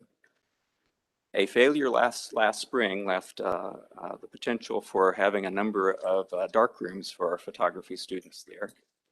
The age of the previous system required evaluation of both the replacement inverter and the existing emergency lights in the building. An additional interior and all new exterior emergency lighting were necessary to bring the building up to current codes. Because our campus electricians were able to install the inverter and lighting, we were able to keep total construction costs down to $25,000 of R&R funds. The next project tackles domestic hot water in our residential halls and pertains to two separate complexes. The first is Willard Hall, our original dormitory on campus that now serves students across campus thanks to renovations 22 years ago. A routine inspection of that decade's dual system tank revealed water leaks around the gas burner assembly. The fire marshal allowed for the gas burner to be removed and the steam bundle to remain active until repairs could be completed. We worked with an on-call engineer to evaluate options that would fit within our tight mechanical room, maintain some redundancy, and be available for summer installation. We settled on an instantaneous steam bundle heater and adjacent storage tank, leaving room for a possible future gas backup boiler. As a contingency plan, we tapped the domestic hot water system next door via an existing utility tunnel. The tap allowed us to reopen Willard Hall to students this fall while we waited for delayed equipment. Finally, that equipment is in place and functioning well. The tap will remain for future emergency use between the two residential halls, and housing funded this $221,000 project. The same on-call engineers are now working on a domestic hot water project at our Crimson Commons apartments, whose tanks started failing only after 10 years of use. We'll finish this column of alphabetized projects with an exciting and much needed project at our Weed Physical Education building. Here, private funding and some reserves have allowed for replacement of the field house's original 50-year-old failing infrared heaters. Engineers recommended a new forced air system that could both heat and cool the field house, and a private donor helped make everything fall into place. The conditioned field house serves not only basketball and volleyball, but it is also the venue for commencement, and it serves as an emergency winter shelter, both for campus and a neighboring elementary school. A third of the ductwork is in place, and equipment ships next week for this $1.7 million project that addresses deferred maintenance and protects existing investments in the facility. Our students and donors make some incredible partnerships happen. We do remain grateful for all the state funding, and we feel that we've used it wisely in conjunction with the other funds that have been made available. We do strive to be good stewardships and make great progress addressing critical maintenance issues. We also look forward to continued use of KBOR's deferred maintenance and space utilization data to guide decisions, take advantages of opportunities to reduce campus footprint, improve efficiencies, and impact student experiences. So we'll move now to the center column, where we show building improvements, current projects. Some of these projects feature before and after photos, while others show renderings or images of a basic starting point and what our aspiration is. And it's also important to note that many of these projects also address deferred maintenance or space utilization concerns. So the first project at the top of the list is an excellent example of an interior upgrade aimed at meeting the needs of students and faculty today and in the years to come. This sixth and final year of phased improvements at Axe Library builds on the previous successes to realize its facility master plan. Phase 6 completed the entire second floor and included a new HVAC system, LED lighting, all new finishes, and updated restrooms. The project also reconfigured existing shelving for ADA clearances, updated the stairwells to include sound-absorbing panels, improved the student study areas, and also captured unused space from a closed stair landing to serve as an additional student study space. This nearly $1 million project is now serving students and the campus thanks to R&R funding. In 2019, Evergy approached PSU about installing a 25 kilowatt solar array on campus. Excuse me. After campus conversations with Evergy's team, a site along our hike bike trail adjacent to the KTC's outdoor labs seemed to offer a perfect fit. The solar array's storage system will power 2 outdoor labs that had previously depended on generators, and the canopy provides an outdoor meeting space both for the public and the university community. The KTC provided the funds for the concrete pad, while Evergy funded and coordinated construction of the $132,000 canopy, solar array, and storage system. The pandemic delayed the project design, and it delayed construction until this past summer, and Evergy is still waiting on the delivery of the storage system itself. The project site happens to border the PSU venues that hosted the 46th annual Four-State Farm Show. It's a new partnership between the university, the county, city, and Farm Talk newspaper. The event typically attracts 20,000 visitors over 3 days and generates more than $1 million of economic impact. Visitors at this inaugural campus event this year cultivated seeds that may lead to the donation of a new outdoor track, something that could serve the adjacent athletic complex, serve future farm shows, and additional events. Private funding, partnerships, and grants have also allowed PSU to pursue 3 of the remaining 4 projects featured in this column. Projects exemplify what PSU's dedicated donors, administration, faculty, and staff are able to do in order to meet the needs of current and future students.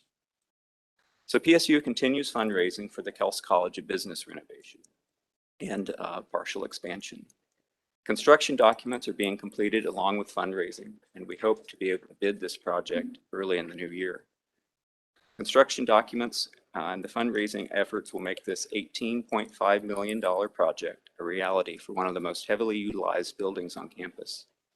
PSU is targeting some R&R funds to right-size and renovate classrooms, circulation, and restrooms in this 1950s high school building. The total project addresses the backlog of deferred maintenance issues at this facility, the larger of the 2 facilities receiving the lowest condition grade on KBOR's deferred maintenance study. 3 years ago, we shared that McPherson Hall's Irene Ransom Bradley School of Nursing had agreed to increase its enrollment. Last year, we shared that McPherson Hall is no longer on our list of future projects, thanks to private donors who had funded an architectural program and provided the seed funds for a building project. We recently completed design development documents. We are working with the construction manager at risk for a spring mobilization. This privately funded project creates a simulation hospital which will enhance practical experiences and provide the opportunity for additional growth in the program. Total classroom count is not increasing, but classrooms are being right-sized to serve current and future needs with increased flexibility. Skills and specialized lab areas serving health simulation education are also being right-sized or added, while underutilized or outmoded spaces are being repurposed. We are proud that the project will significantly improve existing building conditions without use of R&R funds. An office consolidation project in Russ Hall is our first step in relocating occupants from Shirk Annex. The bidding environment led us to reject the late summer bids, and we plan to try again early in the new year. The $100,000 R&R project capitalizes on space vacated due to previous consolidations, and we will bring university development back to our main administrative building. University development itself is key to donors who make projects like the next one possible. A dedicated alum worked with the development and athletics offices on the installation of a Daktronics video board in the Weed Fieldhouse. The board replaces the central analog scoreboard and will serve athletic events, commencement, and a host of new possibilities. The $434,000 privately funded installation includes additional game clocks at strategic locations in the complex and simplifies future maintenance. We will conclude today in the last column with a future project and 2 contemplated projects. The future project is an expansion of our Tyler Research Facility. This building was completed in 2007 with donor funds, and thanks in part to the facility's partnerships and grants, the building is ready for the expansion envisioned in the original plan. The $10 million effort will happen with a mix of private and other funding, and the original donor has remained active and involved with campus since completion of that original project. In the next item, we will again reference Shirk Annex. The KBOR studies only increased our resolve to relocate the remaining occupants from this facility. We just shared about the targeted relocation of 1 floor of occupants, and we will have more to share in what we report next year. So campus infrastructure concerns, they extend far beyond the individual buildings and are often buried literally and figuratively given the series of utility steam tunnels connecting and servicing our buildings. Steamline failures and tunnel conditions witnessed almost 2 years ago prioritized a new study on how best to address the issues strategically and efficiently. That study was completed at the end of 2020 and led to the recent decision to target the first section of tunnel leading from our physical plant across the street to a neighboring building. And also that will be a topic for 2022. I will conclude this morning by offering assurances that PSU is continuing the work prioritized by the KBOR studies. We will analyze the opportunities, define achievable responses, and build them into an updated facilities campus master plan. And that master plan is going to include the intentional efforts to reduce campus footprint. Some of the buildings that you see on that plan today, you won't be seeing in the coming years. In addition, I cannot stress enough the appreciation our president, administration, students, and really our entire campus community have for your feedback, funding, and support. Thank you for your efforts in helping Pittsburg State University enrich and educate our students, region, and the state. I thank you for your continued partnership and the opportunity to share this morning. If you have questions in the remaining time, I'd be happy to address any that I can. Thank you, Lyndall. Very interesting questions. Representative Humphries. Thank you, Mr. Chairman. Thank you for the detail and photos. It's really encouraging, just all the presentations to see what's going on, people thinking ahead and what's next. And I appreciate that so much. I do think it would be helpful to, I feel like I have a duty to understand the numbers and how everything fits together. So, on these sheets, it would be helpful to have the numbers and you do say where the funding is coming from, and I really appreciate that. I mean, that's very helpful. But, just again, trying to sort of look at both of these at the same time and see how they fit together. And this isn't just, I'm just speaking right now, but it's kind of to everybody. I want to do a good job understanding what is deferred maintenance and what is, where is that coming from, and what's new and what's planned and what's spent and what isn't. So just a little bit of an encouragement to any way it can, we can get those numbers and have it be easily comprehended is really appreciated.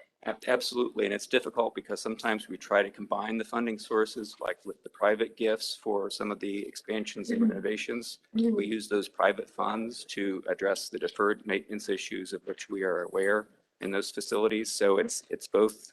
I know there's a reason I'm confused, and it's because I think it is confusing. So yeah, but as far as the numbers, like how much the HVAC improvements are, that would be interesting to know, good to know. So I'd appreciate it. All right. Thank you. Thank you. Senator Hawk. Thank you, Mr. Chairman. Could you review me again on the campus consolidation project? Is part of that shuttering Shirk Annex? Shirk and Shirk Annex, yes, sir. And is that all you've done, or what else are you doing in terms of that consolidation? We have a request at the moment to raise a small facility biology reserve campus. We also have a request that's been approved to raise a house at our athletic complex.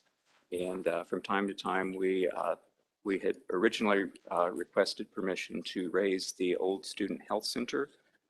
That is on hold at the moment because it has been we've been using it for some other needs on campus at the present, but it's certainly on the list. And I assume that reduces your square footage Yes, sir. relative to EBF. Yes. So what's the incentive to reduce your square footage? Doesn't that reduce your EBF funding? Not any longer. That's locked in place is my We understanding. change that. Yes. Okay. So what it does will reduce future maintenance needs and also consolidate some of the buildings to which we have to assign current custodial services. Good. Thank you. Thank you, Mr. Chairman. Other comments?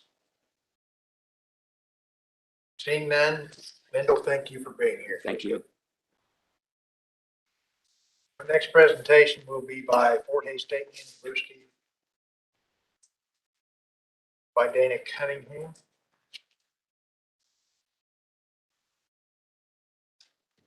Welcome to committee.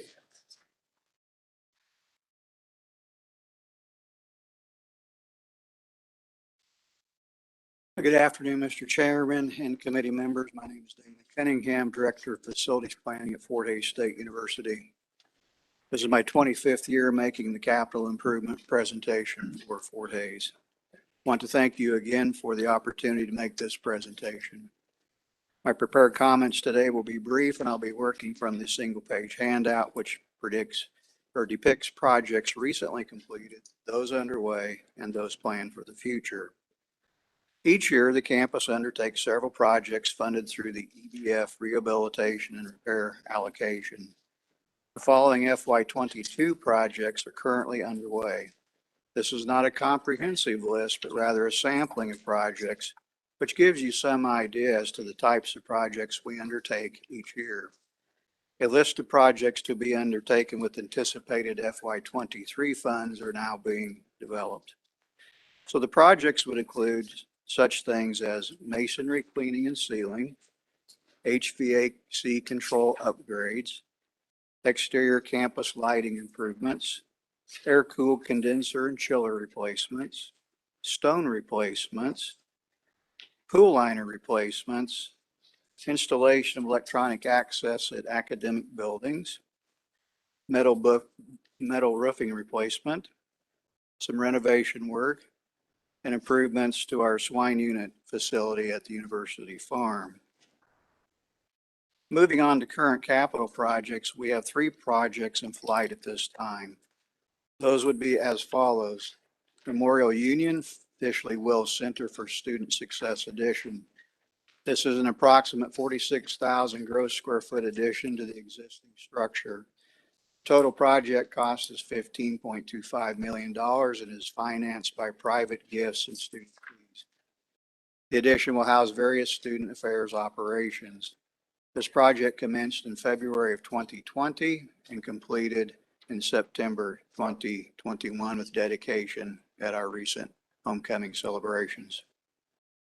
The Rary Hall renovation. The primary objective of this renovation is to repurpose approximately 23,000 net assignable square feet of space previously occupied by the Art and Design Department. The Art and Design Department occupied their new facility in July of 2019. The renovated space will provide office space for several academic departments, allow for the needed expansion of Tiger Tots preschool, and relocate classrooms from 2nd and 3rd floors. Additional reorganization of spaces at 2nd and 3rd floors is also part of this project. This is not a complete renovation, as actual renovation only impacts approximately 50% of the total building square footage. The project cost is $10.1 million and is funded by a combination of university funds, rehabilitation, and repair funds. Project commenced in September of 2021 2020 and is scheduled for completion in December. The Acres Energy Center peak shaving generator replacements. This project provides for the replacement of two 925 kilowatt prime rated diesel generators. These generators are a part of a three generator lineup of peak shaving generators, which are a key component to our energy delivery system. As these units begin to reach end of life, the university is being proactive to replace them before a critical failure occurs. The two older generators were replaced with new units of similar capacity, which will include updated equipment related to air quality compliance. The total project is $2.5 million and is funded through rehabilitation and repair allocations. Construction of foundation is now underway with equipment installation to occur through the energy shoulder season of 21-2.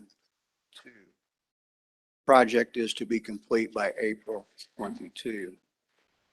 At present, we have three capital projects on the horizon. In January, we commenced efforts on a new master plan effort for Fort Hays State. We anticipate the results of that effort to provide us with the guidance related to new capital projects for the next 5 to 10 years. Our current future projects include the following: Forsyth Library renovation. The project provides for a complete renovation of the existing 105,000 gross square foot, 3-level facility.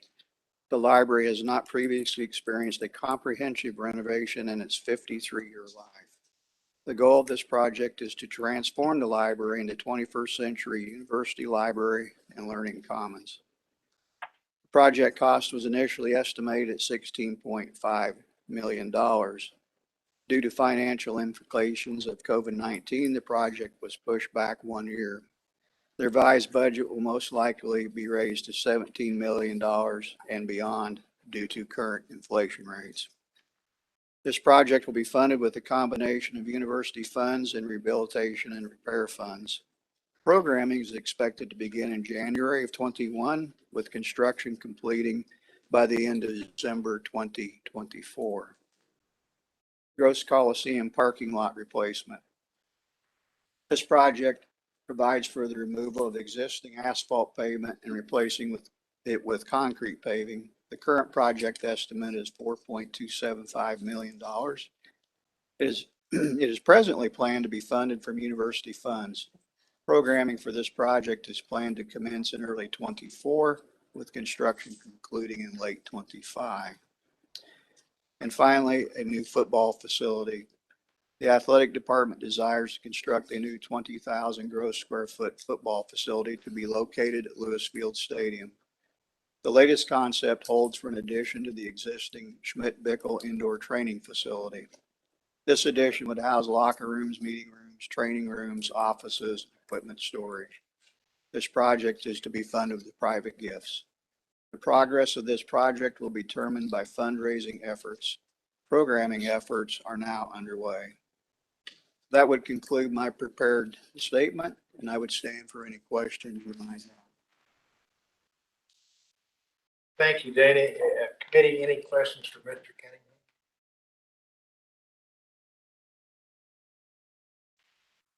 Senator Hawk. I might ask the same question I asked on the previous presentation.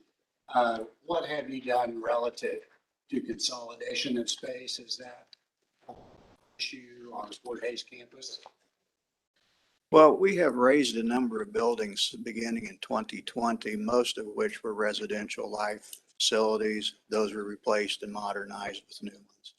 We've also replaced 2 academic buildings on our campus, and again, consolidated into new construction. Beyond that, we would need to evaluate the best way forward for any further consolidation of space in terms of entire buildings.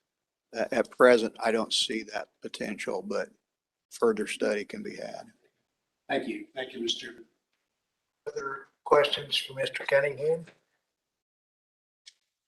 Senator Bellinger. Thank you, Mr. Chairman. On your energy center, what kind of equipment are you putting in? All back with diesel or going in that? We looked at both types, and we ultimately went back with an improved diesel system. The natural gas systems really aren't appropriate for the way in which we use those generators. Because we ramp them up and down. They're not a constant flow of energy. Daniel, do you have a goal for your football facility? Not many, but timeline.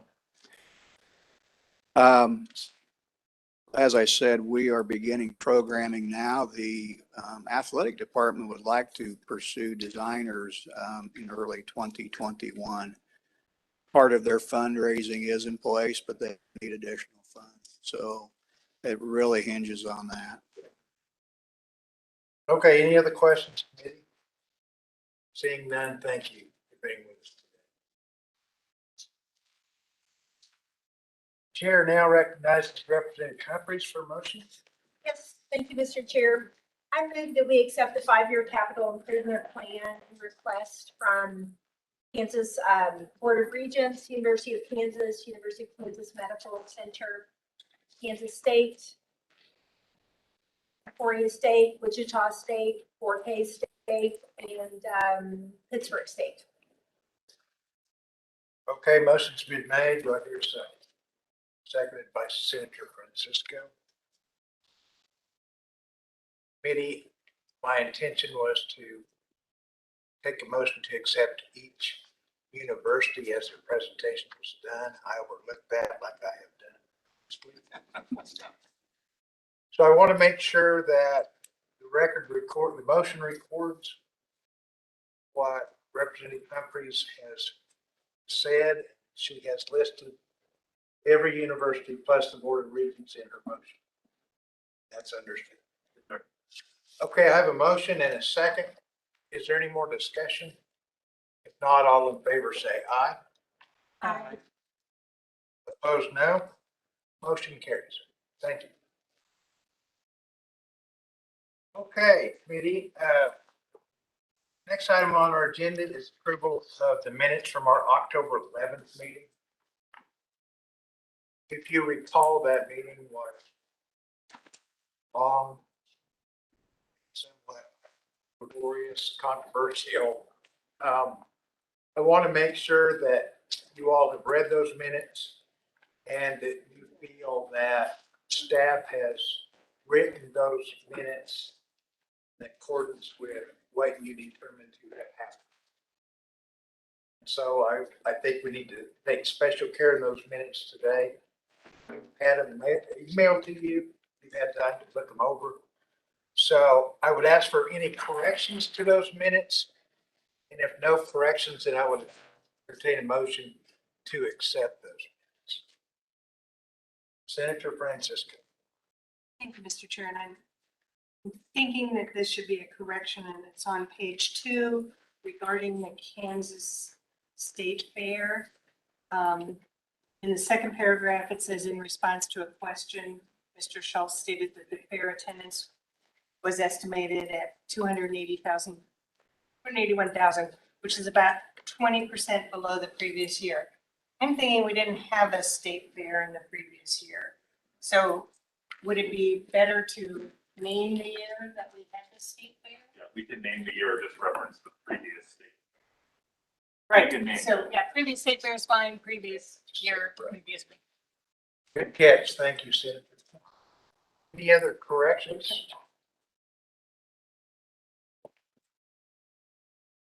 Seeing no other corrections, looking online. Seeing no other corrections, Senator Hawk. I don't really have a correction, but I noticed this blue sheet sort of summarizes what we've done, and it made me wonder, we must have done the KBI's meeting before the last meeting. Just checking. Yeah, we did that, the meeting before the meeting. I'll have a comment to make after we approve the minutes. My recollection's not that good, so I gotta. Great to have staff. Oh, man. So if there are no corrections, I would entertain motion to accept the minutes of the October 11th meeting. Motion made by Representative Allison, seconded by Representative Humphries. Any more discussion on the minutes? Not all in favor, say aye. Aye. Opposed, no. Motion carries. Senator Hawk, would you like to make a comment? Yes. With the change. That, I'm sorry, that is with the change. About the statement. No, I appreciate having the sheet. We may get this. I haven't been on here long enough to remember what we get from year to year. So I appreciate that. And my only comment, I remember a concern that I had on the KBI, that it just seemed like looking at square footage, what they were getting in as a cost estimate was very high. So my question for staff is what process do we use to get a follow-up to that question? And I suspect they need some time, but I just want to make sure that doesn't fall through the cracks and they either give us an answer relative to that. I would like to make a comment on that, Senator. You brought that up at the last meeting. Because of that point, I have been contacted by the KBI and they have informed me that yes, their presentation was not accurate. And they do want to correct that. And as part of that correction, they would like for me, since I go home through Great Bend, they want me to stop at the KBI in Great Bend, tour their facility and look at what they meant to present us. And I do have that, I will have that update, of course, after I meet with them, which may be this week. That'd be great. Don't let them lock you in their secure evidence storage. I'll try not. Okay, it'll have to be a big space. Okay, any other comments? Good point, though, that you brought it up, but that's. Okay, while we eat lunch, we're gonna have a review of Educational Building Fund, State Institution Building Fund, Correctional Institutions Building Fund. I know we had talked at our last meeting, there were some questions about how much money our mill levy is raising for these funds and how much money we're in these funds. So we felt like at the next meeting to go with that. Shirley, thank you for being here. Can you inform us? Okay, I'm just going to talk about the Educational Building Okay. Fund. I'm going to leave the other two tomorrow. Okay, all right. You should have in front of you a memo that was generated, actually started about a year ago.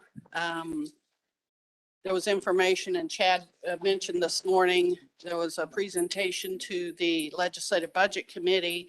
Then there was additional talk and conversation during the House Committee on Higher Education Budget when I received a couple of requests for information. So I said, okay, I'm going to create a memo, and therefore we have a memo. This actually covers probably more than what this committee wants to hear about, but I'd be glad to talk about anything related to this memo. I will start with, on the first page, the history of the Educational Building Fund, which actually is celebrating its 80th anniversary. The legislation began in 1941. The first appropriation was 1942, and it started out as 1/4 of a mill. And the appropriation was for the erection, equipment, and repair of the buildings at state universities. The first change to the mill levy was in 1949. It went up to 3/4 of a mill, which began in 1950. In 1955, it became 1 mill. So it has been 1 mill since 1955, or the last 66 years. Now, back then, they also included, as part of the Educational Building Fund, the schools for the deaf and the blind. And in 1955, they also created a dormitory fund because they wanted to build dormitories on all the state universities for people to live there.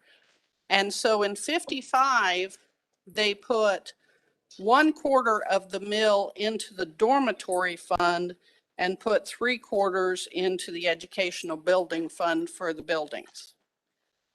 And the dormitories were to provide housing for approximately 50% of full-time students enrolled. And then in 1961, they changed the mill levy to 1 3/4 for just that 1 year. And they put 1.5 mills into the educational building fund, 1/7 of a mill into the dormitory fund, and put the rest of it into state general fund. In 1965, they changed the distribution of the 1 mill to 3/4 in the educational building fund and 1/4 into the dormitory fund. In 1974, they changed the 1 mill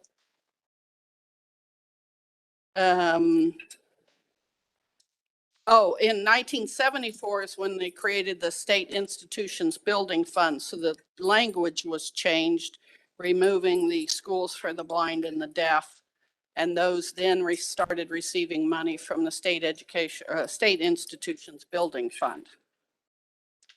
In 1983, they changed the mill to 1 1/10 for the educational building fund and reduced the state institutions building fund to 4/10.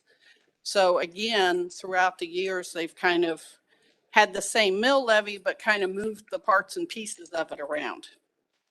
And then in 2003, they reduced the mill to 6/10 to the educational building fund and 3/10 to the state institutions building fund, because that year there was a property tax escalator and they were going to get more money. And so the separation, they said, we'll reduce the educational and the state institutions building fund.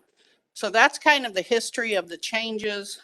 I do have a few additional changes where the legislature went in and again, kind of took some of the money out of the ending balance and gave additional money to some of the schools. I don't know how much of that you want me to go into. One of the things, while we're here under the history, in the late 1990s, they were starting to build up a little bit in the ending balance from what was being distributed to the Board of Regents. And $1 million was given to the University of Kansas for the health building, and $1 million was given to Kansas State University for the architecture building. And then you may remember in 2017, the legislature gave $3.7 million for the debt service for Seton Hall, but that was just for the 1 year. In 2017, the language was changed in the appropriations bill, and now the Educational Building Fund is a no limit fund under the Board of Regents. And what that means then is there's no appropriation line item like it used to be. The Board of Regents can actually allocate the money directly from their budget into the university's budgets as a no limit fund. The other thing that I will bring up that just happened this last session, and again, Chad mentioned earlier, there was a presentation given last year about this time about the deferred maintenance and the $1.3 billion. Last year during session, there was an attempt to move $10.3 million from the Board of Regents into a capital improvement fund to help pay bonding of some of that deferred maintenance. The governor vetoed that. It was never overridden. So that $10.3 million never went to deferred maintenance. But as part of that activity, the legislature removed the distribution language out of the appropriation bill. And the distribution language was that the educational building fund be distributed to the universities by a calculated square footage of mission critical buildings, so that each university got a set amount of money that they could count on. So just for your information, that language is now removed. I have in here, and I won't go through a lot of it, there were a couple attempts of the legislature to fund deferred maintenance over the years. There was a crumbling classroom that actually, because they used the educational building fund to pay the bonding for the crumbling classroom, the deferred maintenance got worse because they weren't keeping the buildings up while they were paying the bonding. In 2004, the Board of Regents did an additional study. And in 2007, there was a Senate sub for House Bill 2237, which passed, creating the Educational Institution Long-Term Infrastructure Maintenance Program. That was a very large bill, had a lot of parts and pieces to it. But the thing that you probably want to know is that the $90 million that they were going to pay out over the years for deferred maintenance never happened because we had a recession. So there were a few things that happened. There were 2 bonds issued for a total of 40 million that went to community colleges, tech colleges in Washburn. That did happen. There was another part to the bill that allowed the universities to use the interest from 3 of their funds into a fund that they created, the Long-Term Infrastructure Maintenance Fund. So they do still have that funding mechanism. However, the amount of interest that they get currently is very, very low. So it doesn't help a whole lot, but it is there. One of the main reasons I was doing this research, and I'm on page 4, is I was asked to look through all of the statutes that had anything to do with whether educational building fund or construction of buildings on the universities. There are dozens and dozens and dozens for the sale of land or sale of buildings, because it is statutorily required of universities to tell the legislature when they're going to sell something. Interestingly enough, there's no statutory requirement to tell you when they're going to buy something. So you have a separate sheet of paper that's got some orange striping on it. I did a request for information of the universities and gave you the last 20 years of purchases that they have made. The orange coloring are KU's central district, in which they went out of state and bonded a large district within at KU, and they will take possession of those buildings. Those buildings will become part of their inventory in about 10 years. And then Wichita State, you'll see all of the buildings that are part of their innovative campus. Now, those buildings, they won't take possession of for either 50 or 100 years. So those are much farther down the pike. There were a couple of other statutes that had to do with buildings, one of which was back in 1947, where any of the auxiliary type buildings like this student union you're in, the dormitories, anything that does not have to do with actual teaching, that they are statutorily required to have student fees that help pay for the maintenance. And that's why when we go through these 5-year plans, they'll say the dorms are built with housing fees. This was done with student union fees, because they have fees set up for those specific buildings. And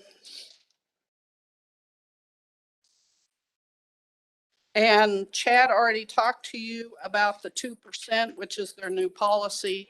And you do have the handout on what the 6-year escalator is that the universities were provided with to come up with the money to save to help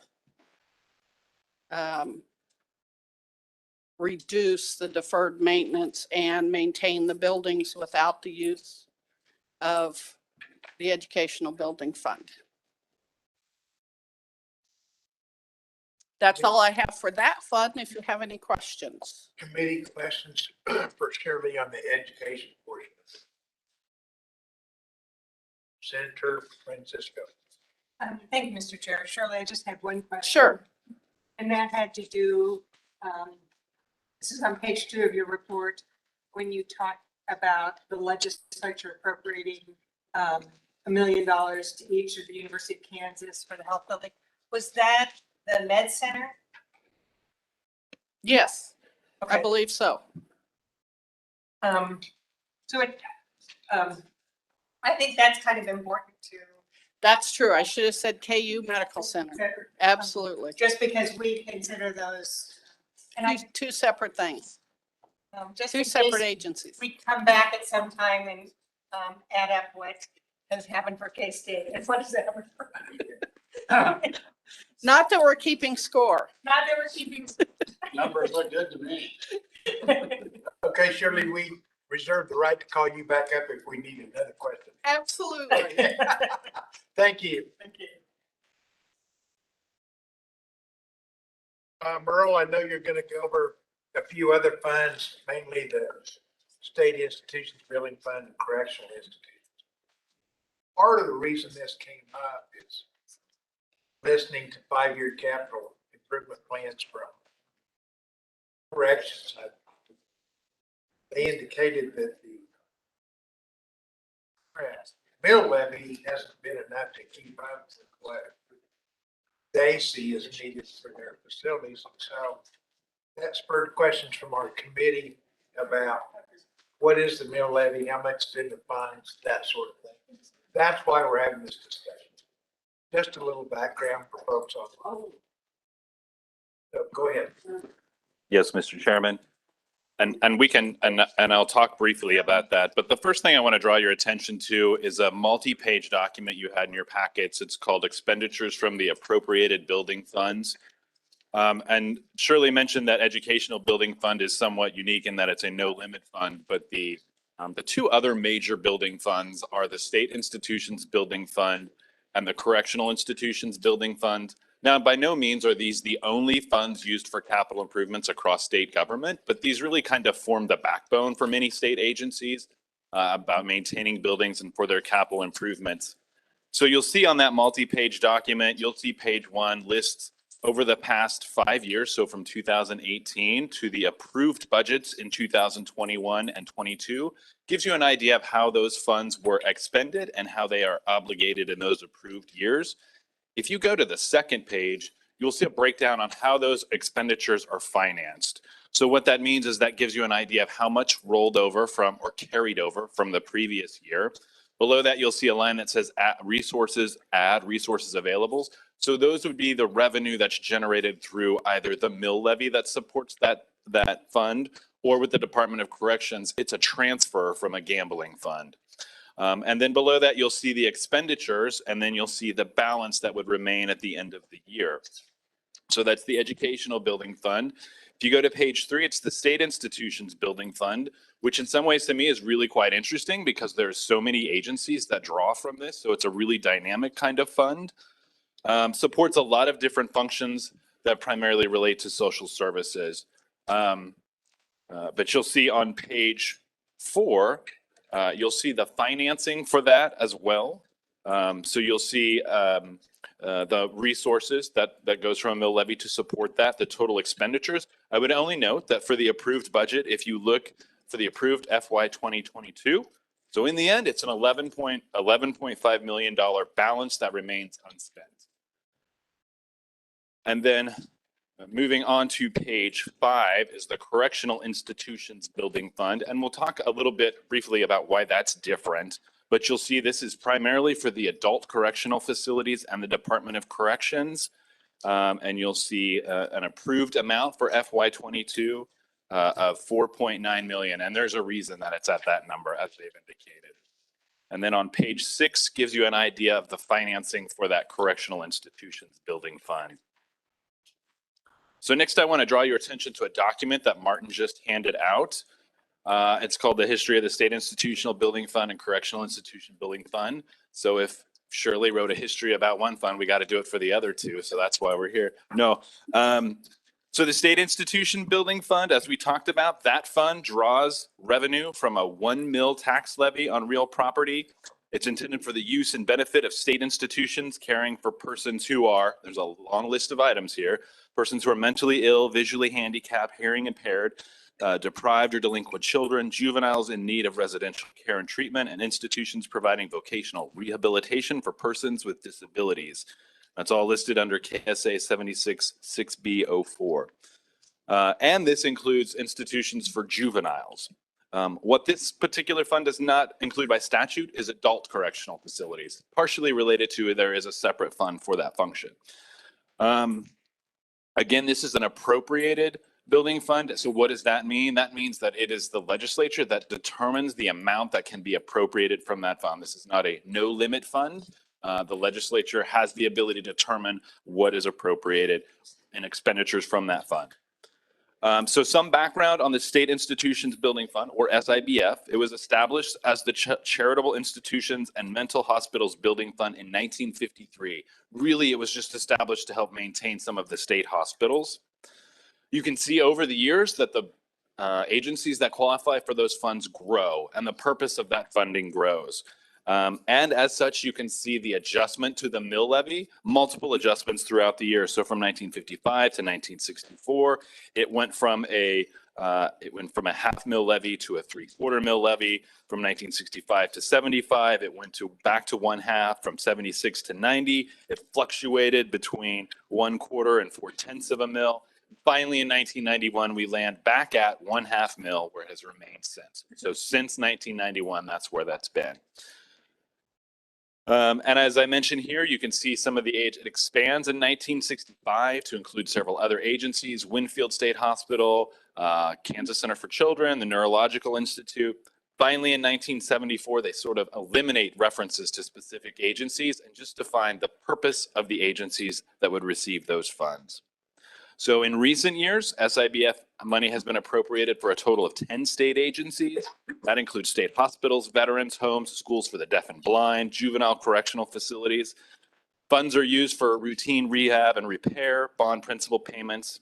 And in a unique situation within the last year, funds were approved at the last legislative session for expansion at adult correctional facilities. But those are expansions that relate specifically to nursing care projects and substance abuse treatment projects, which allow them to fall under those category of definitions for the State Institutions Building Fund. So that's the State Institution, that's SIBF. We'll move on to the Correctional Institutions Building Fund. It draws its revenue from a 10% transfer from a balance of the State Gaming Revenue Fund. So this is not driven by a mill levy. This is driven by a specific transfer from the State Gaming Revenue Fund.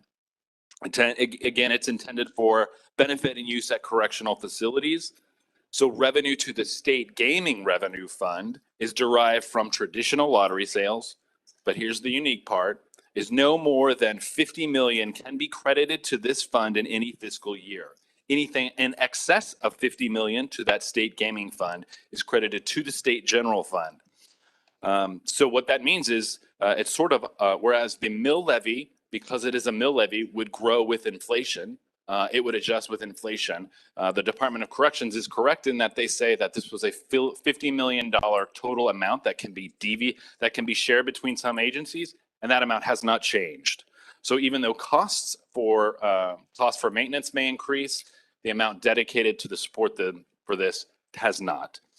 So of that 50 million from the State Gaming Revenue, they're minus a specific transfer of 80,000 to the Problem Gambling and Addictions Fund. You can see a breakout of the money from that State Gaming Revenue Fund. So 85% goes to economic development initiatives, 10% goes to the Correctional Institutions Building Fund, and 5% goes to the Juvenile Alternatives to Detention Fund.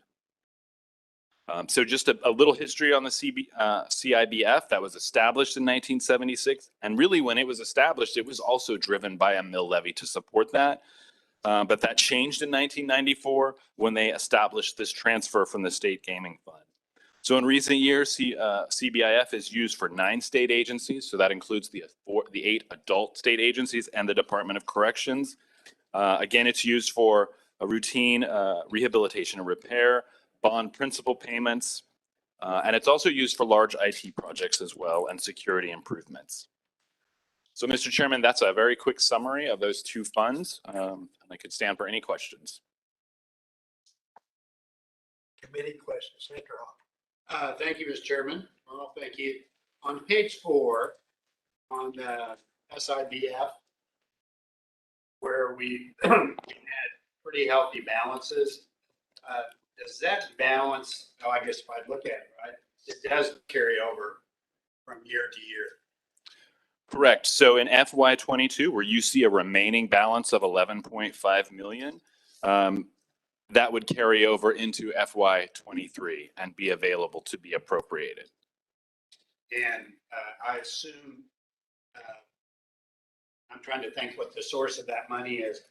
Does the legislature determine what that allocation is, or is that a mill levy? That's a mill levy. So the amount, the total amount there, so under the resources available, you'll see in FY22, it's like 21.9 or 22 million. That's derived from that 1 mill levy. And then so the funds can be appropriated as the legislature sees fit for those specific building projects. Do we have you maybe can't answer this. We have a sense of why the expenditures were roughly $11 million less than the money available in terms of that. I mean, we always talk about needs we have, particularly in hospitals. Thinking of Osawatomie has buildings where we need to demolish some of those buildings, and we've had problems in terms of renovations there, losing federal funding because we didn't get that done. So I'm just curious if this has been the case, why we haven't been able to spend the money to do. So the 11.5 million, I would agree, is a healthy balance. I think it is a good practice to retain some balance in that fund for unpredicted means, but 11.5 million would seem a robust balance. The expenditures from those funds, those are derived when state agencies make those requests, and those requests, agencies start their requests based off of what they were approved in the previous year. And if they need more than that, they submit that as an enhancement request. And then that goes through the legislative process, and the money committees are briefed on what they were approved and what the enhancement is that they're requesting. So in total, there's a balance for a variety of reasons. It could be that agencies didn't ask for or request as much money as they thought, or as they could have. It could be that the governor determined that some of their projects were not ready for funding at this point, or it could have been that the legislature either. Ultimately, the legislature has the ability to support an enhancement request or not support an enhancement request. Thank you for that answer. Thank you, Mr. Chairman.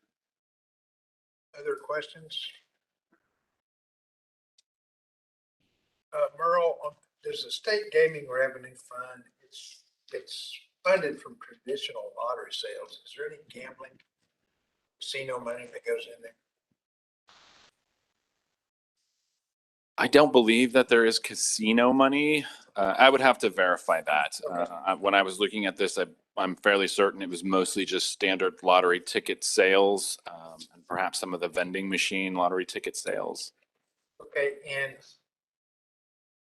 if anything in excess of 50 million goes into the state general fund, so it would take legislation to change that portion of that, right? Correct. That amount of $50 million is specified in the statute. And that statute's been in effect since when? I believe that's since 1994, but Revisor might know exactly. I know the statute that requires a 10% transfer has been in existence since 1994. I'm fairly certain the $50 million limit was included in the same language or in the same legislation. Back 30 years ago. Yes. So that's the point of the correctional facilities, is that anything in excess of 50 million goes into general fund, state general fund, meaning that should have been risen through the years to keep up with it. Yes, in essence, that is the Department of Corrections argument, is that they only get 10% of 15 million, so about 5 million, and they're stuck at that because the 50 million is specified in. They're not necessarily against the 10%, but they would rather see 10% of a higher figure than 50. I think the Department of Corrections is ultimately, they really didn't take a position on whether it's adjusting the 10% or adjusting the 50 million.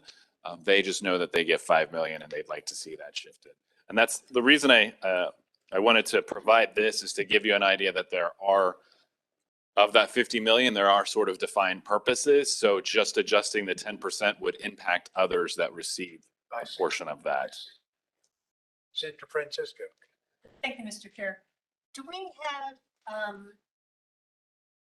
some information, or could you get us in the future some information about what the lottery sales have been and how much more than the 50 million would have been available if that were not a maximum? Yeah, it sounds like you're somewhat asking how much did get transferred to the state general fund beyond the 50 million. I know that some of those funds do support the operational aspects of the Board of Gaming, and so there are funds for that. But yes, we can find out how much was transferred to the state general fund from lottery revenue. And Senator, the reason I ask about gambling proceeds from casinos helps that fund along with lottery is because if it does, probably saw those fall during COVID. Casino, but not necessarily lotteries. Yeah, I couldn't speak to exactly what the revenue was from gaming in the last year, but we can find out. Okay, other questions for Merle? Okay, seeing none, thanks, Merle.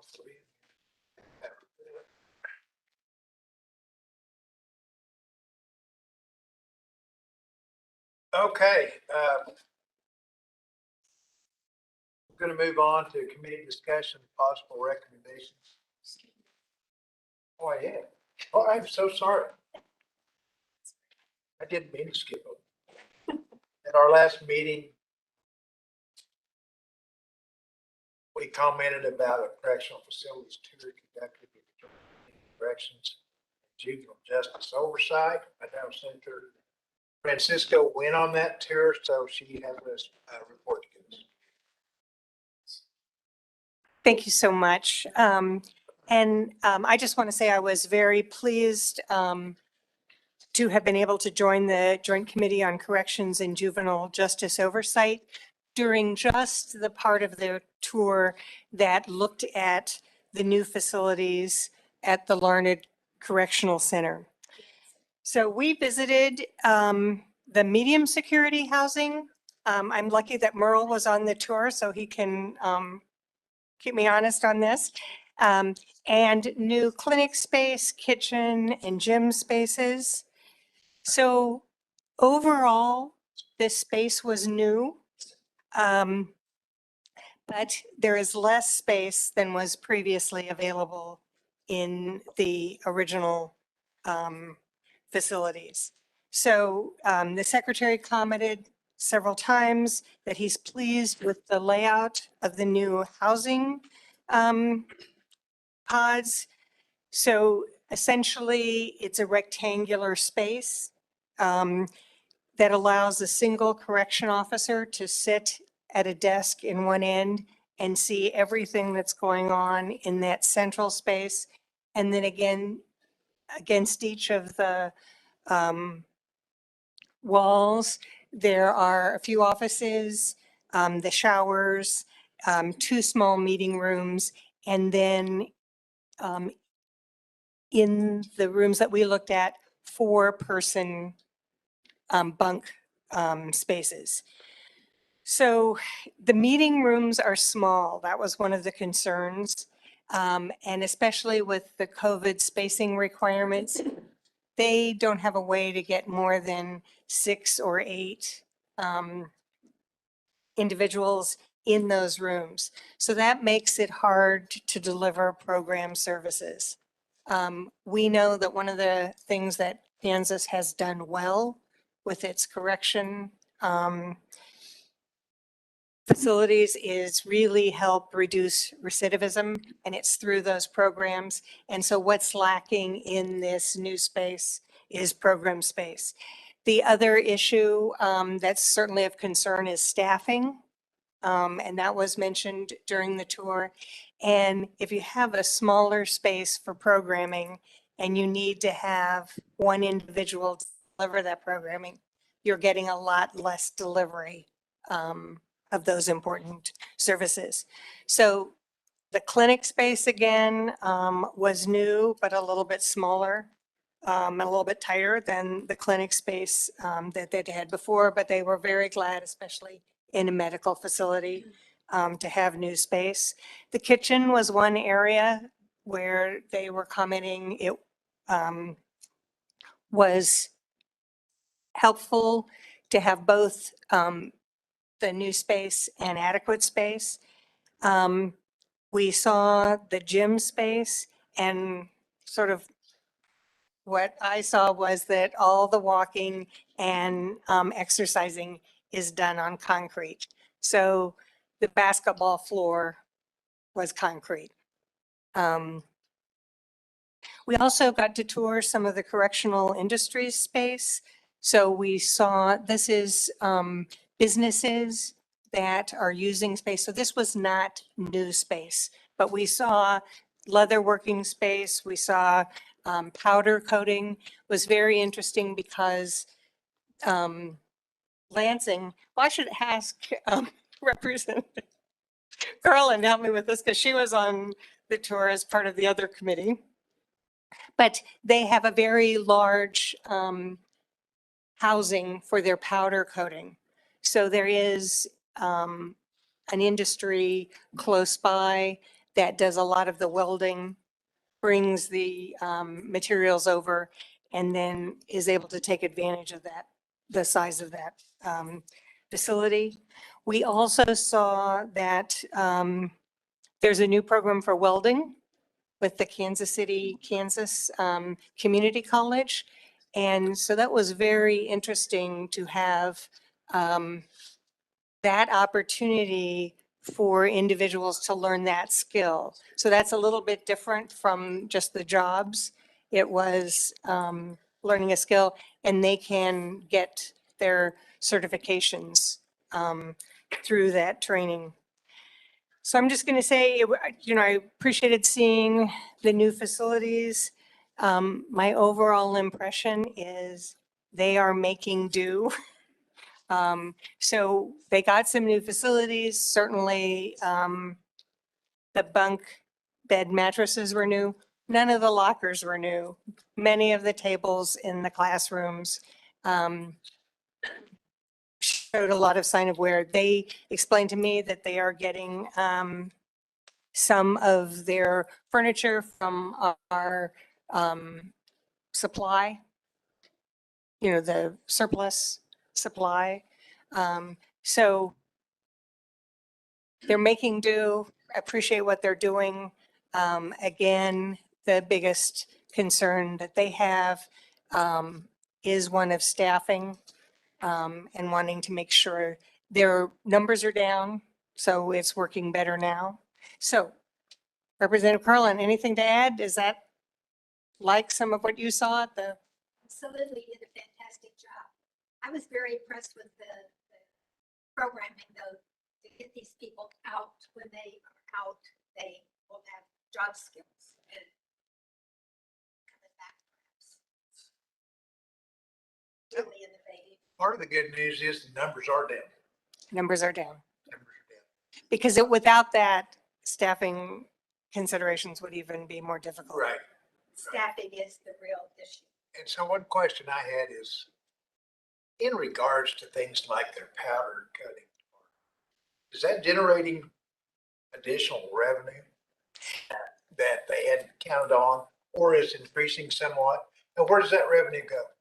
So my understanding, and again, I can be corrected, my understanding is those individuals who are working those jobs are getting paid. And I think we heard $10, $13 an hour. Then 25% of that revenue goes back to the state. The rest of the money goes towards the individual who's working, but they can send it to their families after they've paid off their restitution, whatever court fees they have, and then they can build a savings account. So when they do leave the facility, they will have, you know, first month's rent, an opportunity, you know, to maybe get a car, things that you need to be able to start work. And I see some nodding, so. I would just add, Mr. Chairman, the senator is correct that these positions at the Kansas Correctional Industries, which are just one of other positions throughout the correctional system. There are other positions that are kitchen aides or that might help.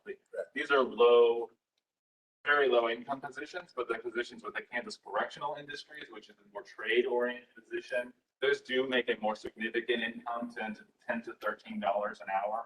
And from that, there's immediately, I want to say it's about 20-25% that is taken off for room and board. So this is paid to the correctional system. And then immediately off of that comes off of anything that inmate may owe in child support or any sentencing fees or court costs. And then the rest can be retained by the individual, as the senator said, in a savings account. Okay, makes sense. Other questions? Representative Al? Not so much a question. Thank you, and thank you, Mr. Chair, for setting this up with the other committee. And my apologies for not being able to join you despite hopeful attempts from Merle to get me signed up on it. And then that morning I was going to try to run out there and just tag along, and I ended up with a sick kid at home. So I'm sorry I missed it, but I wanted to say thank you. Okay, any other comments or questions? Senator Hawk. Just to make sure I'm thinking the right thing, this is the core civic facility that was built, and it's all medium security now, is that right? I believe that's right, isn't it? We only Merle. toured the medium facility. There's a minimum security facility. Is that new as well? Yeah, there's actually two, I'm sorry. Right. There's two facilities that were built as part of this, and they were built and designed by Core Civic, and they are a lease to own project. There was two units. One is a maximum and medium, and the other unit is a minimum facility. And then, so the three classifications, there is big. So you toured the minimum? Through the minimum, we saw the maximum because it's on the same property. They're almost connected and they share some of the same facilities. So like the clinic or the kitchen serves both medium and maximum facilities. But then the minimum facility is a bit further away. We didn't tour the minimum. Thank you, Okay. Mr. Chairman. Any other comments? Seeing none, okay, we'll move on. I have an extremely important announcement to make. There are three kinds of ice cream over there. If somebody wants some ice cream, raise their hands and staff will bring them. I forget the Chocolate, vanilla, strawberry, and purple pie. doctor. Yes, sir. Purple pride, what is the? Blueberry. Blueberry. Blueberry, sorry. Since my kids So, do. I want to make sure we thank the Kansas State University for providing lunch for us today. And It's for- a very good lunch. We know they have a dietary program that's working on new ways to eat potatoes. Yes, thank you very much. Okay, Stay.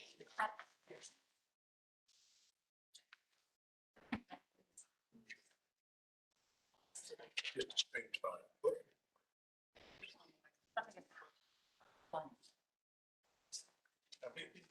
I have my.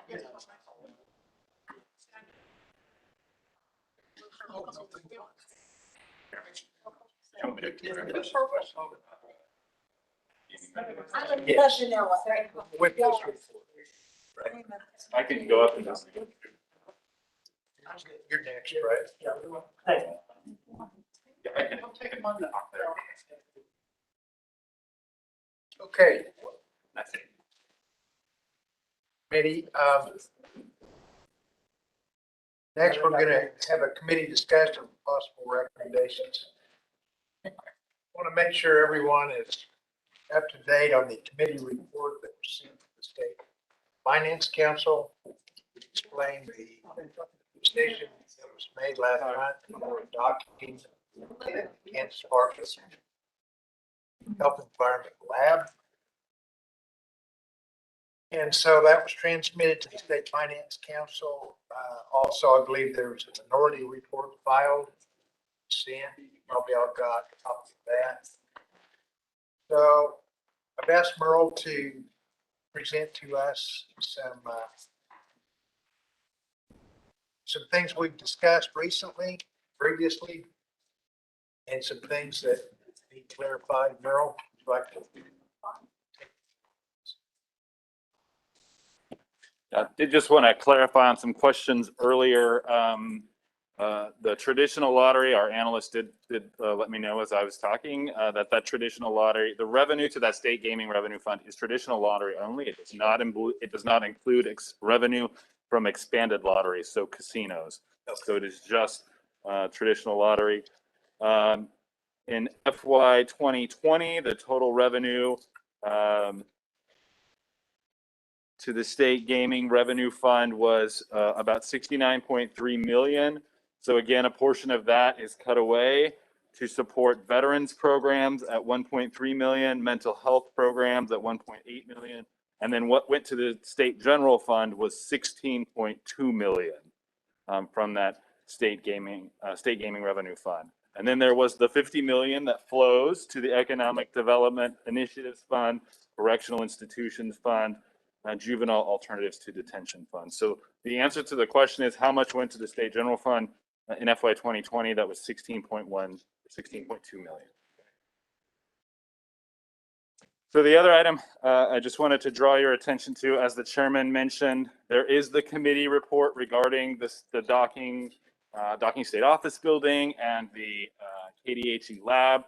There was a proviso in Senate Bill 159 that required that the committee review these proposals and make a recommendation. That recommendation was transmitted. The State Finance Council has not taken up this topic, and it's not really completely clear to us when they will take up that topic, but the committee report has been submitted to them. So our obligation in accordance to that proviso has been met.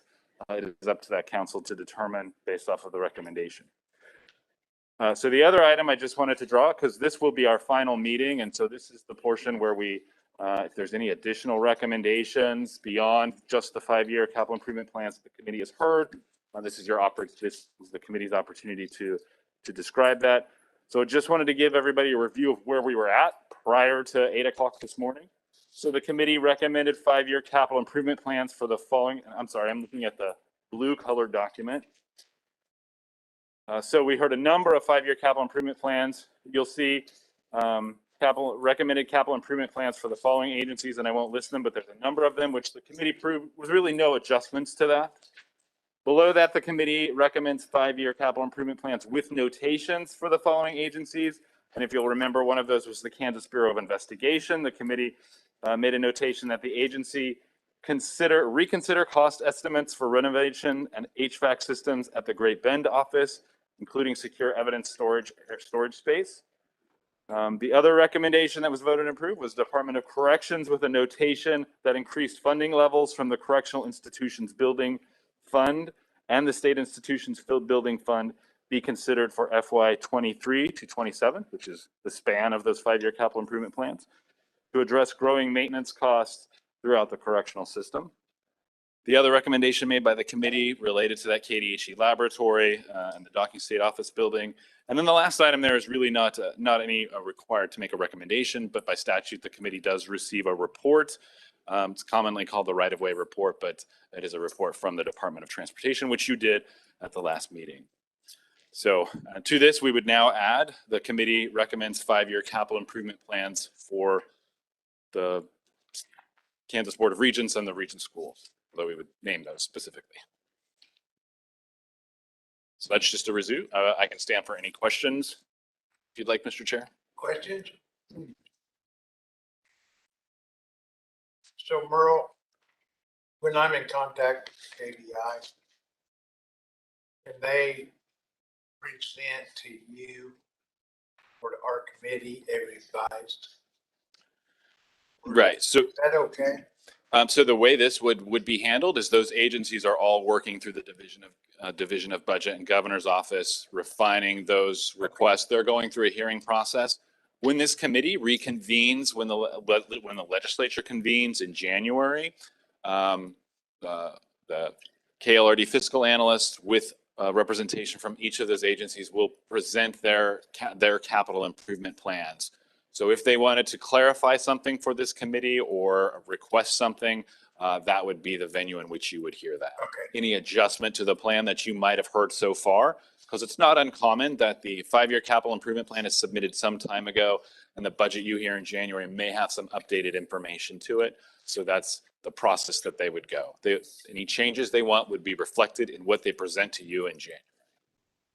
So committee, the question before us is, heard the discussions that we've kind of had throughout the year, possible recommendations that we've made. It's time for us to discuss if there's any additional recommendations any of us would like to see made to the legislature next year, or if we're satisfied with the work in this committee. Senator Hawk. I have two things I'm concerned about, probably more if I thought about it longer. And I don't really know what the right response should be for this committee. And I'll tell you the two areas and then one off the top of my head thoughts, but one of them is deferred maintenance for higher ed is an ongoing problem. I think the very first time I got elected and started serving in 2005, we had concerns about deferred maintenance, and Shirley gave us a good report. And the regents tried to do sort of a bonding scheme to do that, and that didn't fly with the governor, and the legislature didn't challenge that. When we come back in January, I'd sure like to think about that some more and see if there is any middle ground that might be affordable, that we could address that in some way. It's not going to get better if we don't fund it. And yet the amount we're looking at, I understand why we hesitate and take a deep breath to figure out what we might do. But I don't want us to just let that dissipate without us at least thinking creatively and maybe challenging the Board of Regents to see if they can present us one or two or three other alternatives that we might be able, especially looking at what is currently a very healthy ending balance. And we'll know more when we have the consensus revenue estimate. So that's something we could put in our report to sort of keep on our radar and see if we could have some other options. I would appreciate that. Staff, do we need a motion to put that in our report? Can we just agree on the consensus? Mr. Chairman, a consensus agreement is okay. I would agree with Senator Fox. Notion to put that in our committee report. Senator Francisco. Thank you, Mr. Chair. I too agree that this is important. And I'm wondering, do we want to react to the idea that 2% of what you have in system, mission critical value of facilities? So would we want to be looking at this 17 million for FY 2023 and be that specific? That's talking about starting out at 0.25%. I'd like to wait till January and see what the governor's recommendation is. then have us potentially react to that and the regents. And then it'll go through Ways and Means and House Appropriations. And sometimes, most of the time, we agree with the governor, but not all the time. And I'd just be kind of curious how the governor sees all of it, because the regent's budget proposal, as I understand it, is fairly large. And so I don't know if I want to make a decision personally till I see what consensus revenue estimate is, what the governor's recs are, and then as we meet in our subcommittees. But I think this is an important subcommittee also, that January, February, we could weigh in on that. That's where I'm at. I'm not opposed to that. I just don't know how all of it's going to fit with the other stuff.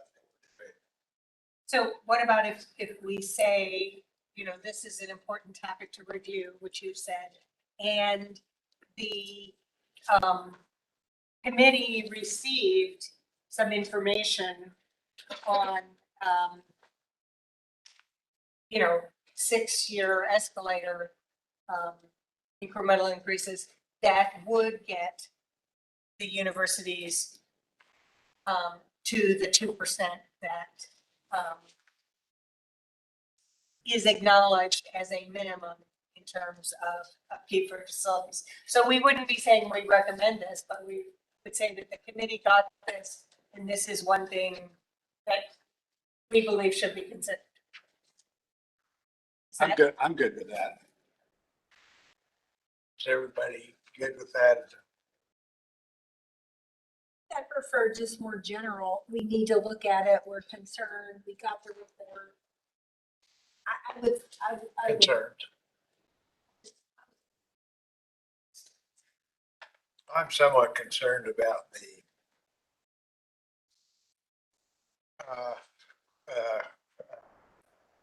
correctional, no, the fund for the Janssen is limited at 50 million. It's been limited at 50 million since, well, 30 years. That probably should be raised, or should be considered that be raised, or the 10% be looked at to ensure that the correctional facilities receive money for keeping up the facility. Center building. The only problem with that is you got to take it from someone. Right. So I think all these things are looked at. I just want to bring it to in the budget process. Yeah.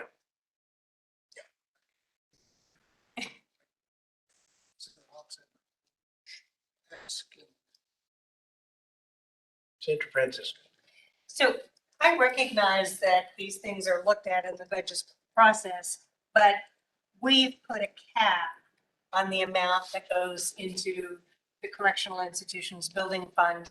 And we understand now that that cap has been on there since 1991. It's stayed the same. So this is very different from the educational building fund, that as property taxes increase, so does the money that's available. And there is not really, because this is in statute, there's not really, I mean, the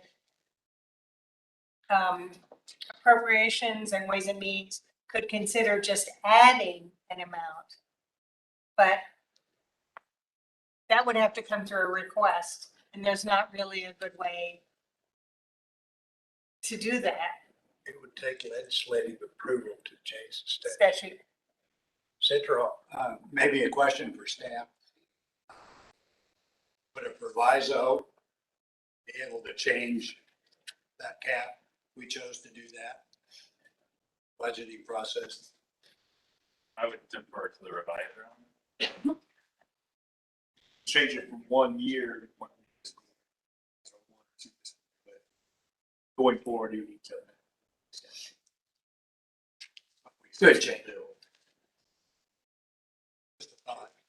Representative Allison. Would it be appropriate for this committee to recommend that the corrections committee review that statute and that committee instead of appropriations?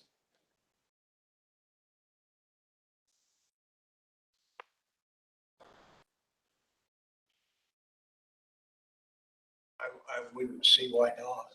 I'll refer to my vice chair. Oh, you can, I mean, this committee is a recommendation. You can't do anything else than that. But, you know, putting a statement out there, general statement that, hey, we need to look at this. That's what this committee's for. I think just a general statement that says, hey, let's look at these two items. Mr. Chairman, I can clarify by statute what this committee is doing is making recommendations to those Senate Ways and Means. Statute requires for the 5-year capital improvements. You're making recommendations to the Senate Ways and Means and House Appropriations. So they will implement those.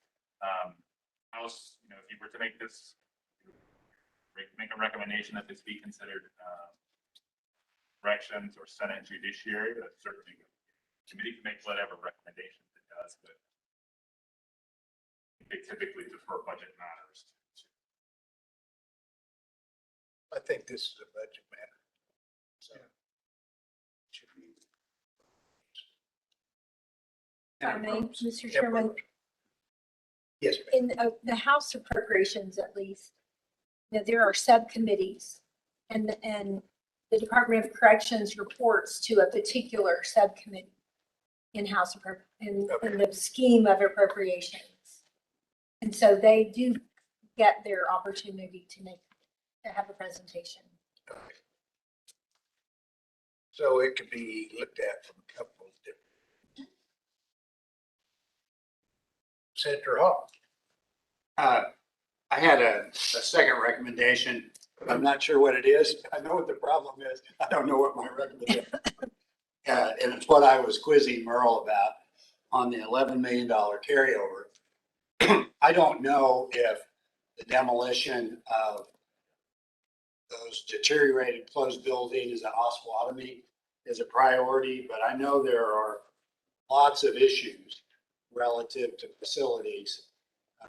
KDAS, we've talked about one at Hayes trying to get appropriate facility. I don't know if part of the hang up is operations and staffing or physical facility, but it seems that amount of carryover is excessive and we have some problems, and we ought to maybe again challenge those appropriate budget subcommittees to look at what an appropriate carryover is for that. And again, I'll eagerly want to see what the governor's budget recommendation is in that area. Just keep hearing about needs we have, particularly in the mental health area, that if we have facility needs, it appears that we have some money available that could address that, and that it hasn't gotten addressed. I don't know how to state. Maybe Senator Billinger can help me because it'll land on his plate. I sure want to see us seriously look at that. And maybe that's something, again, we need to take another report on it in this committee and make a recommendation in January. Well, I think one of the positive things we heard at our last meeting from corrections was the fact that their numbers are down. Yeah. Considerably. And they weren't sure how to put a finger on that exactly, but for whatever reason, really good news. So that helps with all this as far as keeping facilities renovated. So yeah, this is a different fund. Right. Corrections. Right.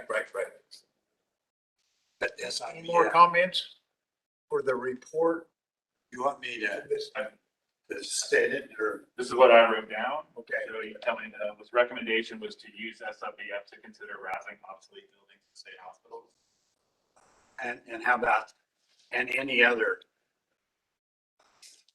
agency priorities?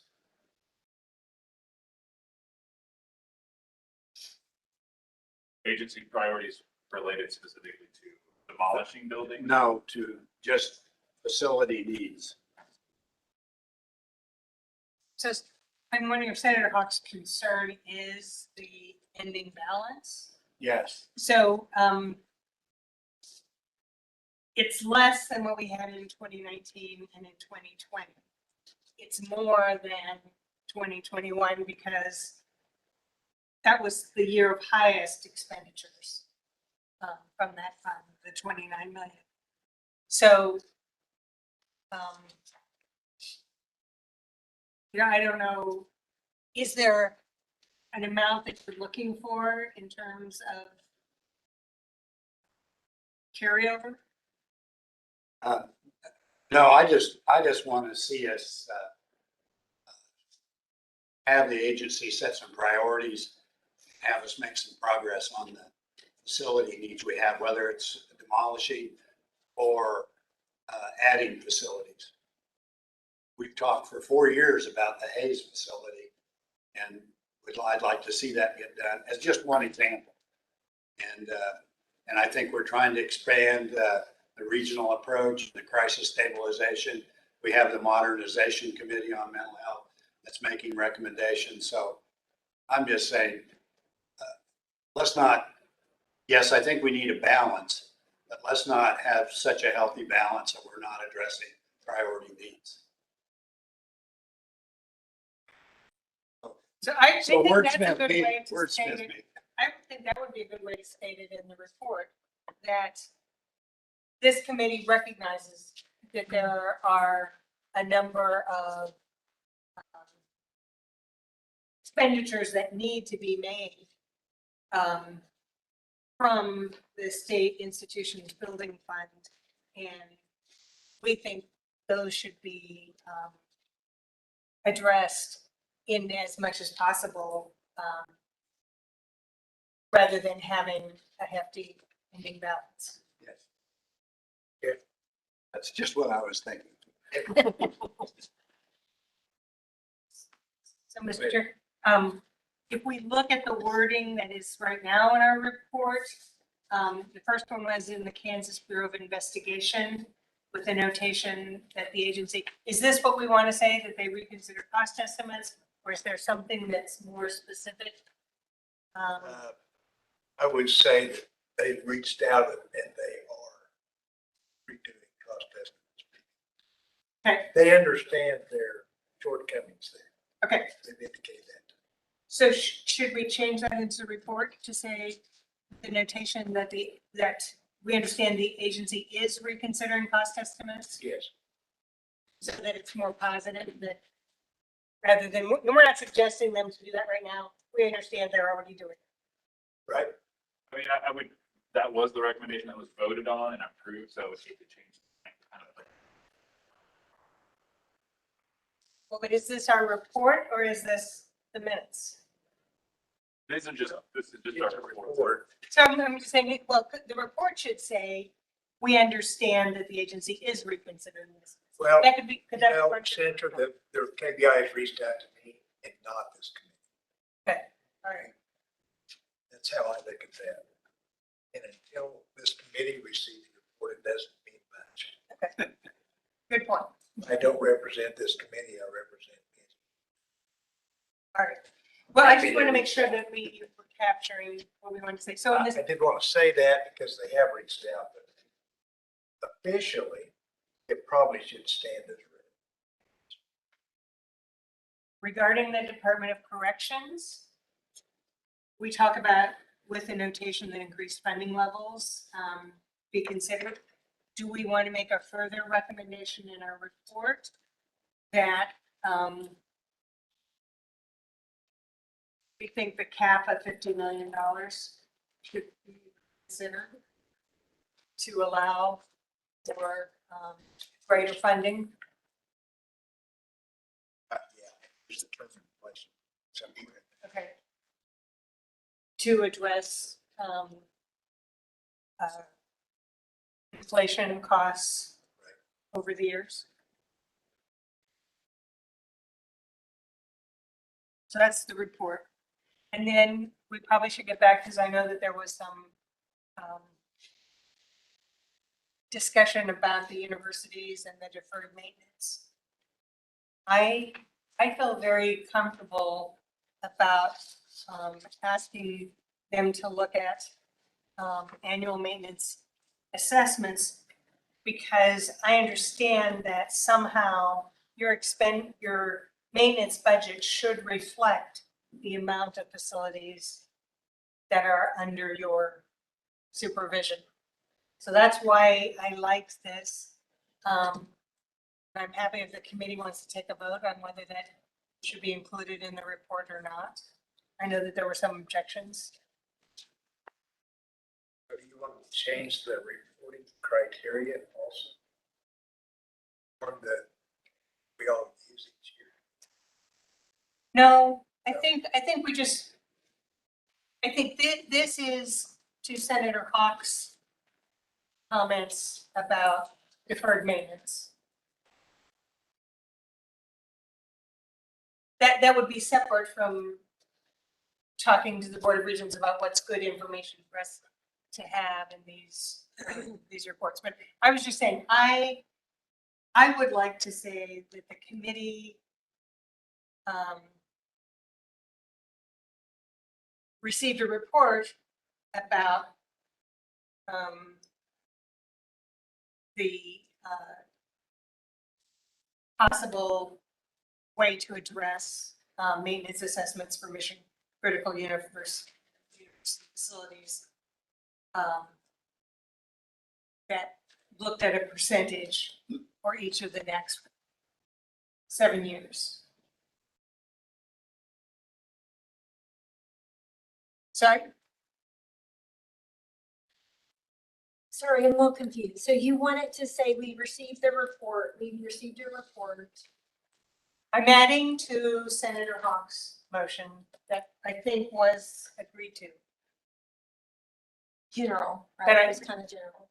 That was your thinking. It was very general, and I'm just would like, because I recognize that a goal of 2% is very reasonable, and we, as the building committee, we need to recognize what is the needed funding to maintain our state buildings. You know, So you're saying we received the report of 2% and we would like to move in that direction? Or, I no, mean, I'm saying what's we'd your- like, that should be thing? one of the things that is considered as part of the budget. Considered, not adopted, just considered as well. That's broad enough, but probably could all agree on. Okay. No problem. Sandra, Thank you. Just one clarification. I don't think it needs to be part of this. That 2% does not necessarily mean state general fund. It might mean a host of other funding opportunities. Sort of what I was hinting at, and don't need to put it in there. Is I'd like to see the regents think of 2 or 3 options. They had one we didn't agree with, which was a bonding funded, but there may be some other options out there that I'd sure like to look at. Awesome. And I'd like the regents to struggle with that before we have to struggle with it in January, February, and March. Okay. So this just says this is what they need. It doesn't tell us how we're going to get it. Okay, any other recommendations? We feel like this really is the last meeting this year. Seeing none, let's move on. Mr. Chairman? Yes. If I could, I apologize, Senator Hawk. I didn't catch all of your initial recommendation, focusing on deferred maintenance, and then later we sort of added a piece to consider the 2% escalator fee. State the first part of that. No, because I don't remember what I said. But I'm sure that Senator Francisco remembers what I said. We'll listen to the recording. Yeah. And then we did have the second recommendation was to use SIBF to consider obsolete buildings at state hospitals and to address other priority needs for agencies to avoid Yes. Yeah, I think that's it. Sorry, those are the only two I have. Not to avoid, we're not trying to avoid, but just instead of having. Yeah, I like that. Instead of having, it's not, we're not trying to avoid it. instead of having that.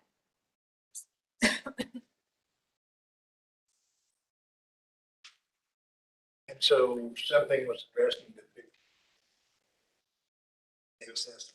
I did not get,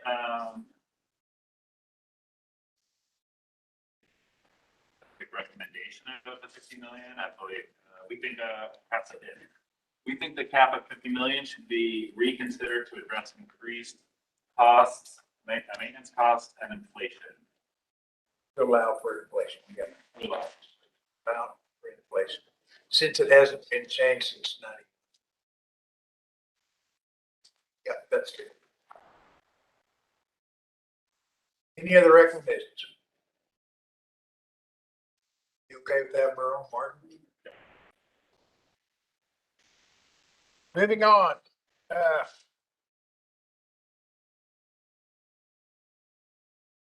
We're now to the part of our agenda where we're going to hear a presentation on Hale Library renovations. Joe Motnick, and he is the Dean of Libraries at Kent State University. Welcome to our committee, and thanks for having us here, Joe. We appreciate it. Yeah, thank you so much for joining us. Do you mind if I take my mask off? No, It's probably a privilege to be out here. So just give us a second to get the PowerPoint going. We have few slides that have been prepared for this occasion. So before we get started, I would like to acknowledge several of my colleagues here in the room. Start with Mike Haddock. He's the Associate Dean. He has been through the renovation over the last 3.5 years and a couple of decades before there as well. And I think has really done spectacular work of making sure that the library is what it is today. And I think that's just remarkable. We also have Darshelle Martin here. She has done spectacular work in marketing, and you might have seen some of her material if you received ever a magazine from the library. So if you have taken any of the handouts that we have here, I would like to kind of point you if you haven't already helped yourself, we have some goodies with the Hale Library inscription on it. And certainly I would like to acknowledge our VP for Finances here, who has already had a presentation. Thank you so much for helping together with Sue Peterson, who has helped with the organizing this meeting in the Hale Library. It's such a privilege. I'm going to go relatively quickly over this. Can I control the slides or?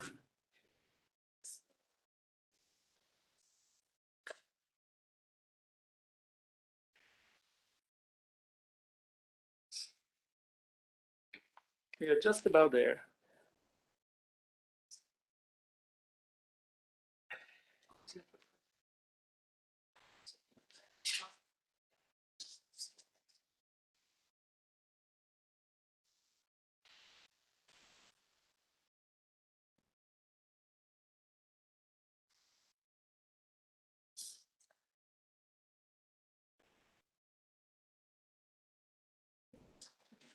All right. Let's try to move to the next slide.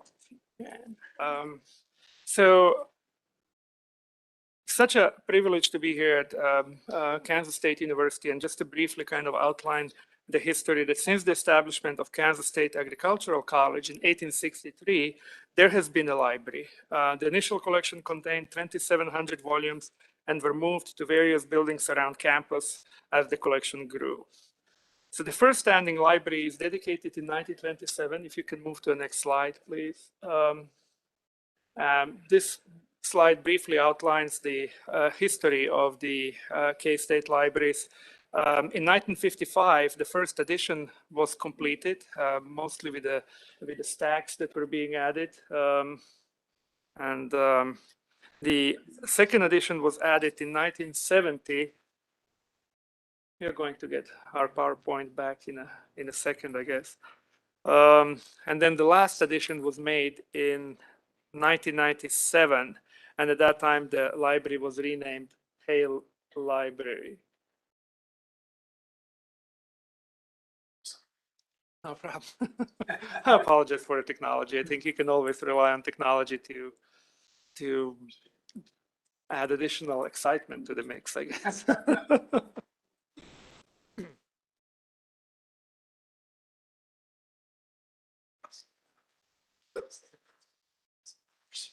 The additions in 1995 and 1970 are completed largely due to growing collections, and at the 1995 dedication, the library is named Farrell Library in honor of Francis D. Farrell, who was K-State's eighth president.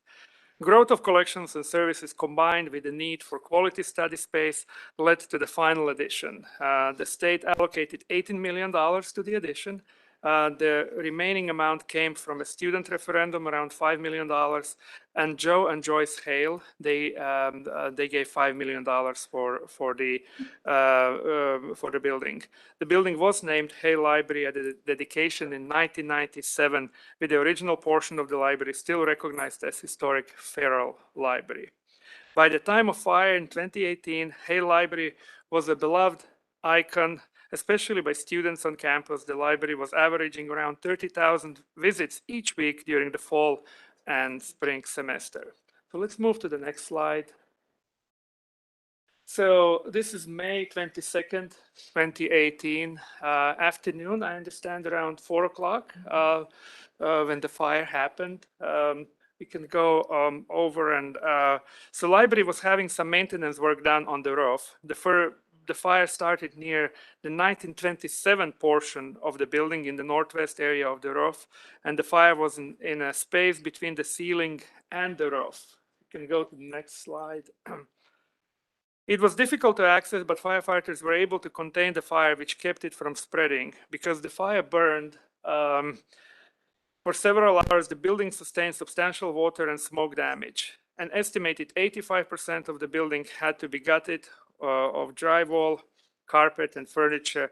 All collections were removed for cleaning, mostly due to smoke damage. A small percentage were treated for water damage, and less than 1% were damaged beyond repair. You can move to the next slide. This kind of gives you a view of the great room after the, how many gallons of water, Mike, did you say we had? Over roughly 400,000. 400,000 gallons of water were spilled into the building. While the damage was overwhelming and devastating, the decision was made that we would turn this tragedy into an opportunity to create an even better Hale Library, a next generation library. And this is what you will see when we tour the facility today. So just a couple more slides that show the extent of the damage. Lots of personal effects were lost. Many of the individuals, they lost their belongings. As you probably could relate, when the fire alarm goes off, we rarely remember to take everything with us. I think we just go and run out, and sometimes people leave behind their car keys, wallets, and things like that, and that really had significant problems for many of the individuals. This is what the stacks look like.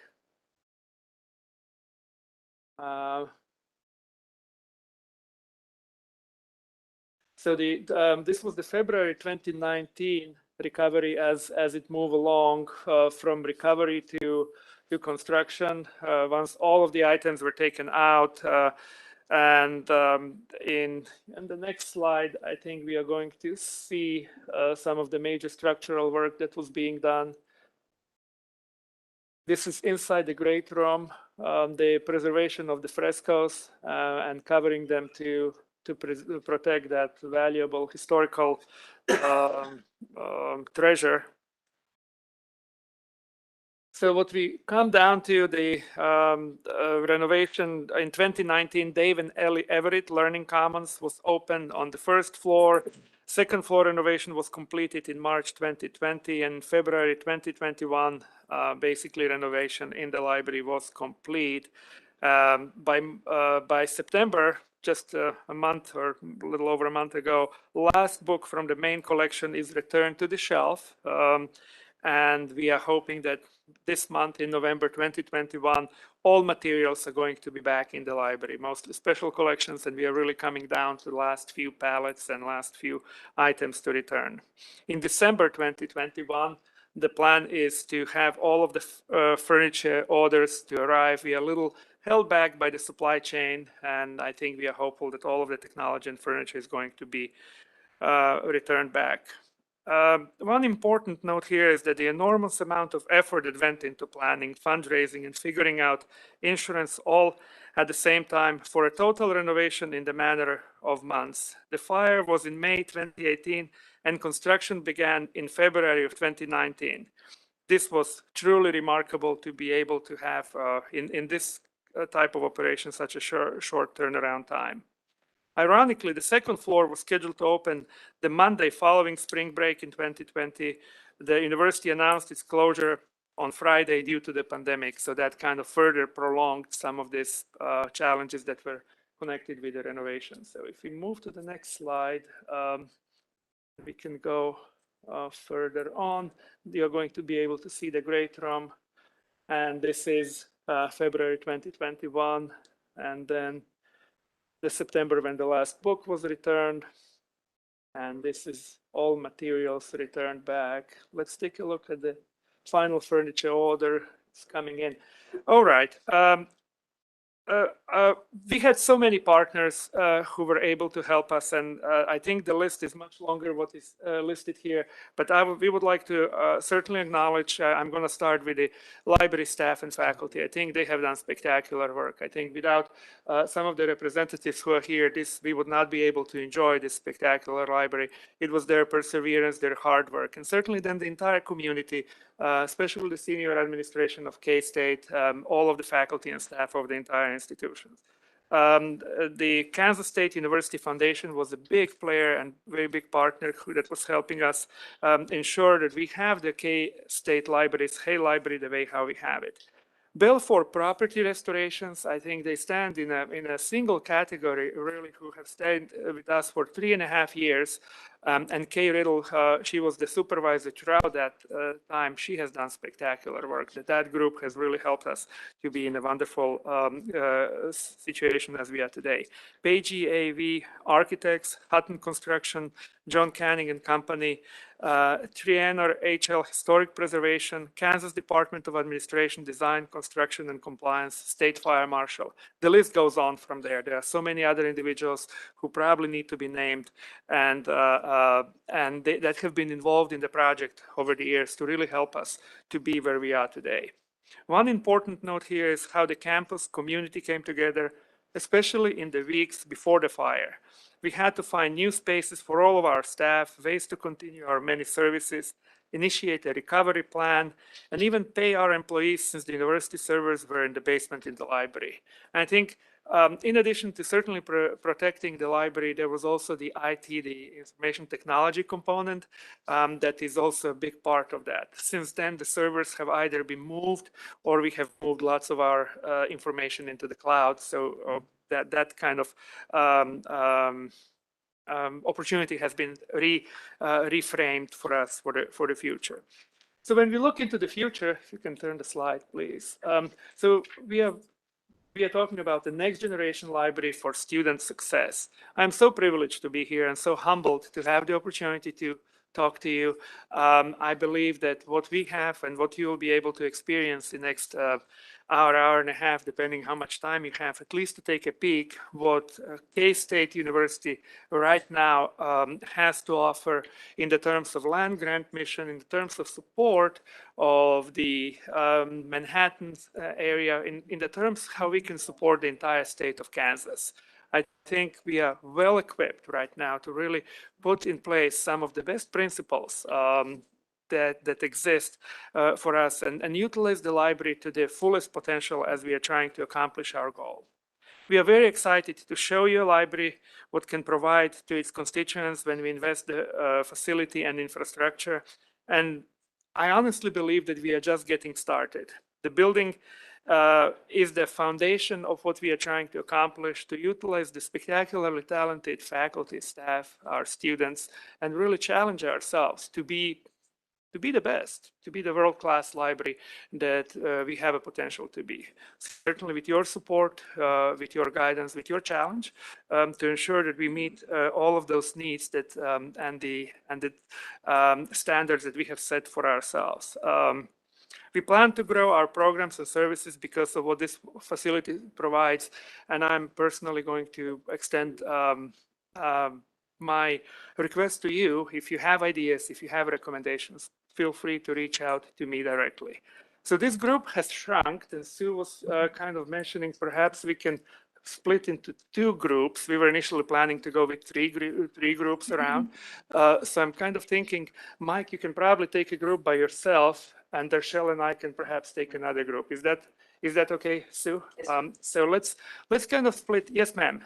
So before we split up, I had one question. Sure. And that was regarding the insurance that helped pay for part of this. I'm going to the MEC meeting next week, and I'm wondering if that insurance plan had anything to do with this. So I think I'm going to defer on the insurance question to the higher ups.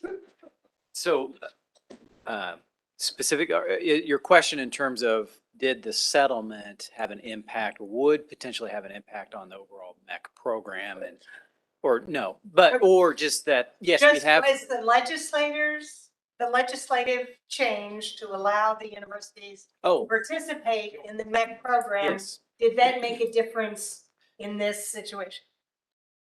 Yes, because we are able to have that opportunity to participate in that program. Very beneficial. We have reached a final settlement with the insurers, and so we are off to the races to finish out. I think, like Joe said, there's still some final spending yet to go, but we are very pleased with how the settlement came out ultimately for the university and the library.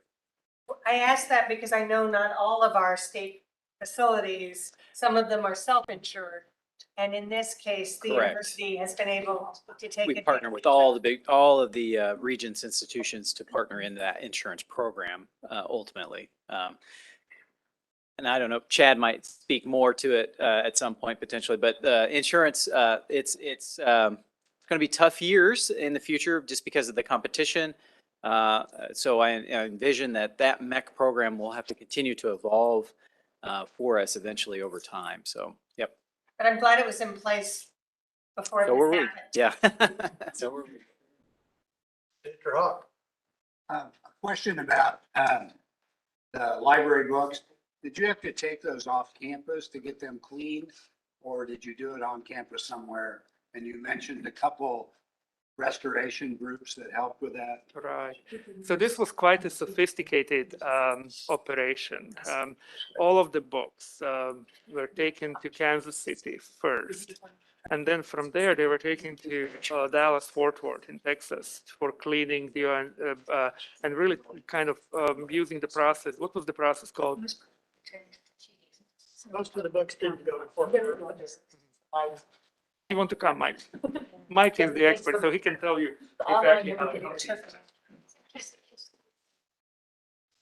After the fire, there wasn't climate controlled facilities to do it in Manhattan very well. We did use executive court, still using it out by the airport. Some of the books were moved there, but we had to move out 1.5 million volumes.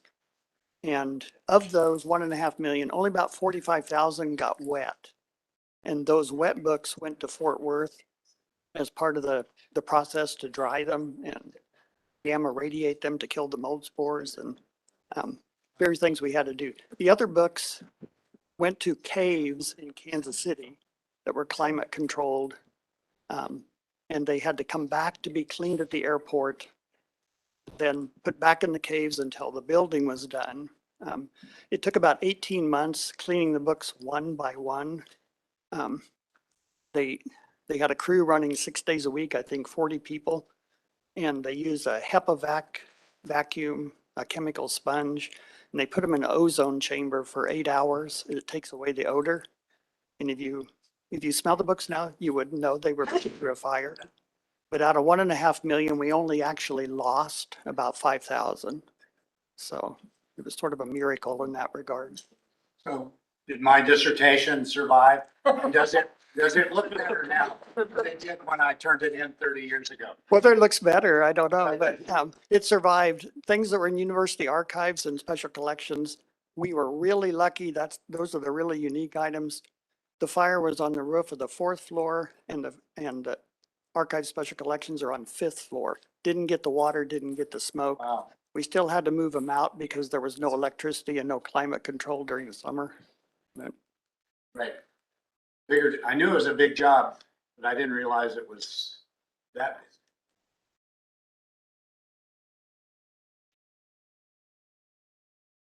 Thanks again. There are no more questions. Let us split into two groups and hopefully you'll enjoy what you see. I think we have just an amazing library. We're coming back here. We- You can leave everything here. We'll make sure someone stays with the room. We will come back here to adjourn. Yes, sir. And please make sure to help yourself with some of the handouts that you have. I think, yeah, why don't you tell the chair that we're gonna just assemble out here and everybody's ready. Take the restroom breaks. Just send me to some. Oh, did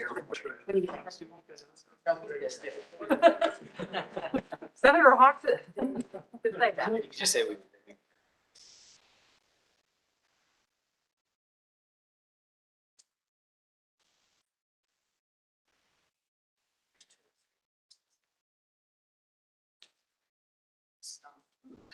Hey, how are you? Okay. Hardware ballot, right on the. Yeah, it's something. Is the other. Yeah. Yeah. Yeah. I have this slide that I'll get it to Shirley tomorrow because I'm sure. Yeah. Thanks, Jacob. And your other, just your assistant.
You'll be getting minutes of today's meeting emailed to them for approval.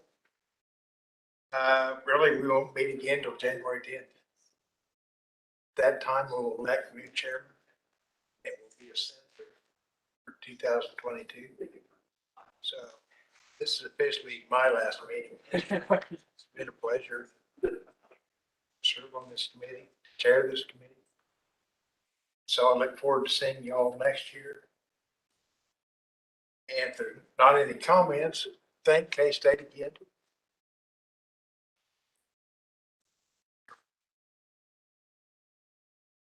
So with that, we are. And thank you, Mr. Chairman. I think you did an outstanding job as an initial chairman. Appreciate encouraged anybody who wanted to talk to have an opportunity to express their opinions. Much appreciated. All right, thank you for that. And with that, we are officially adjourned. Thank you, staff.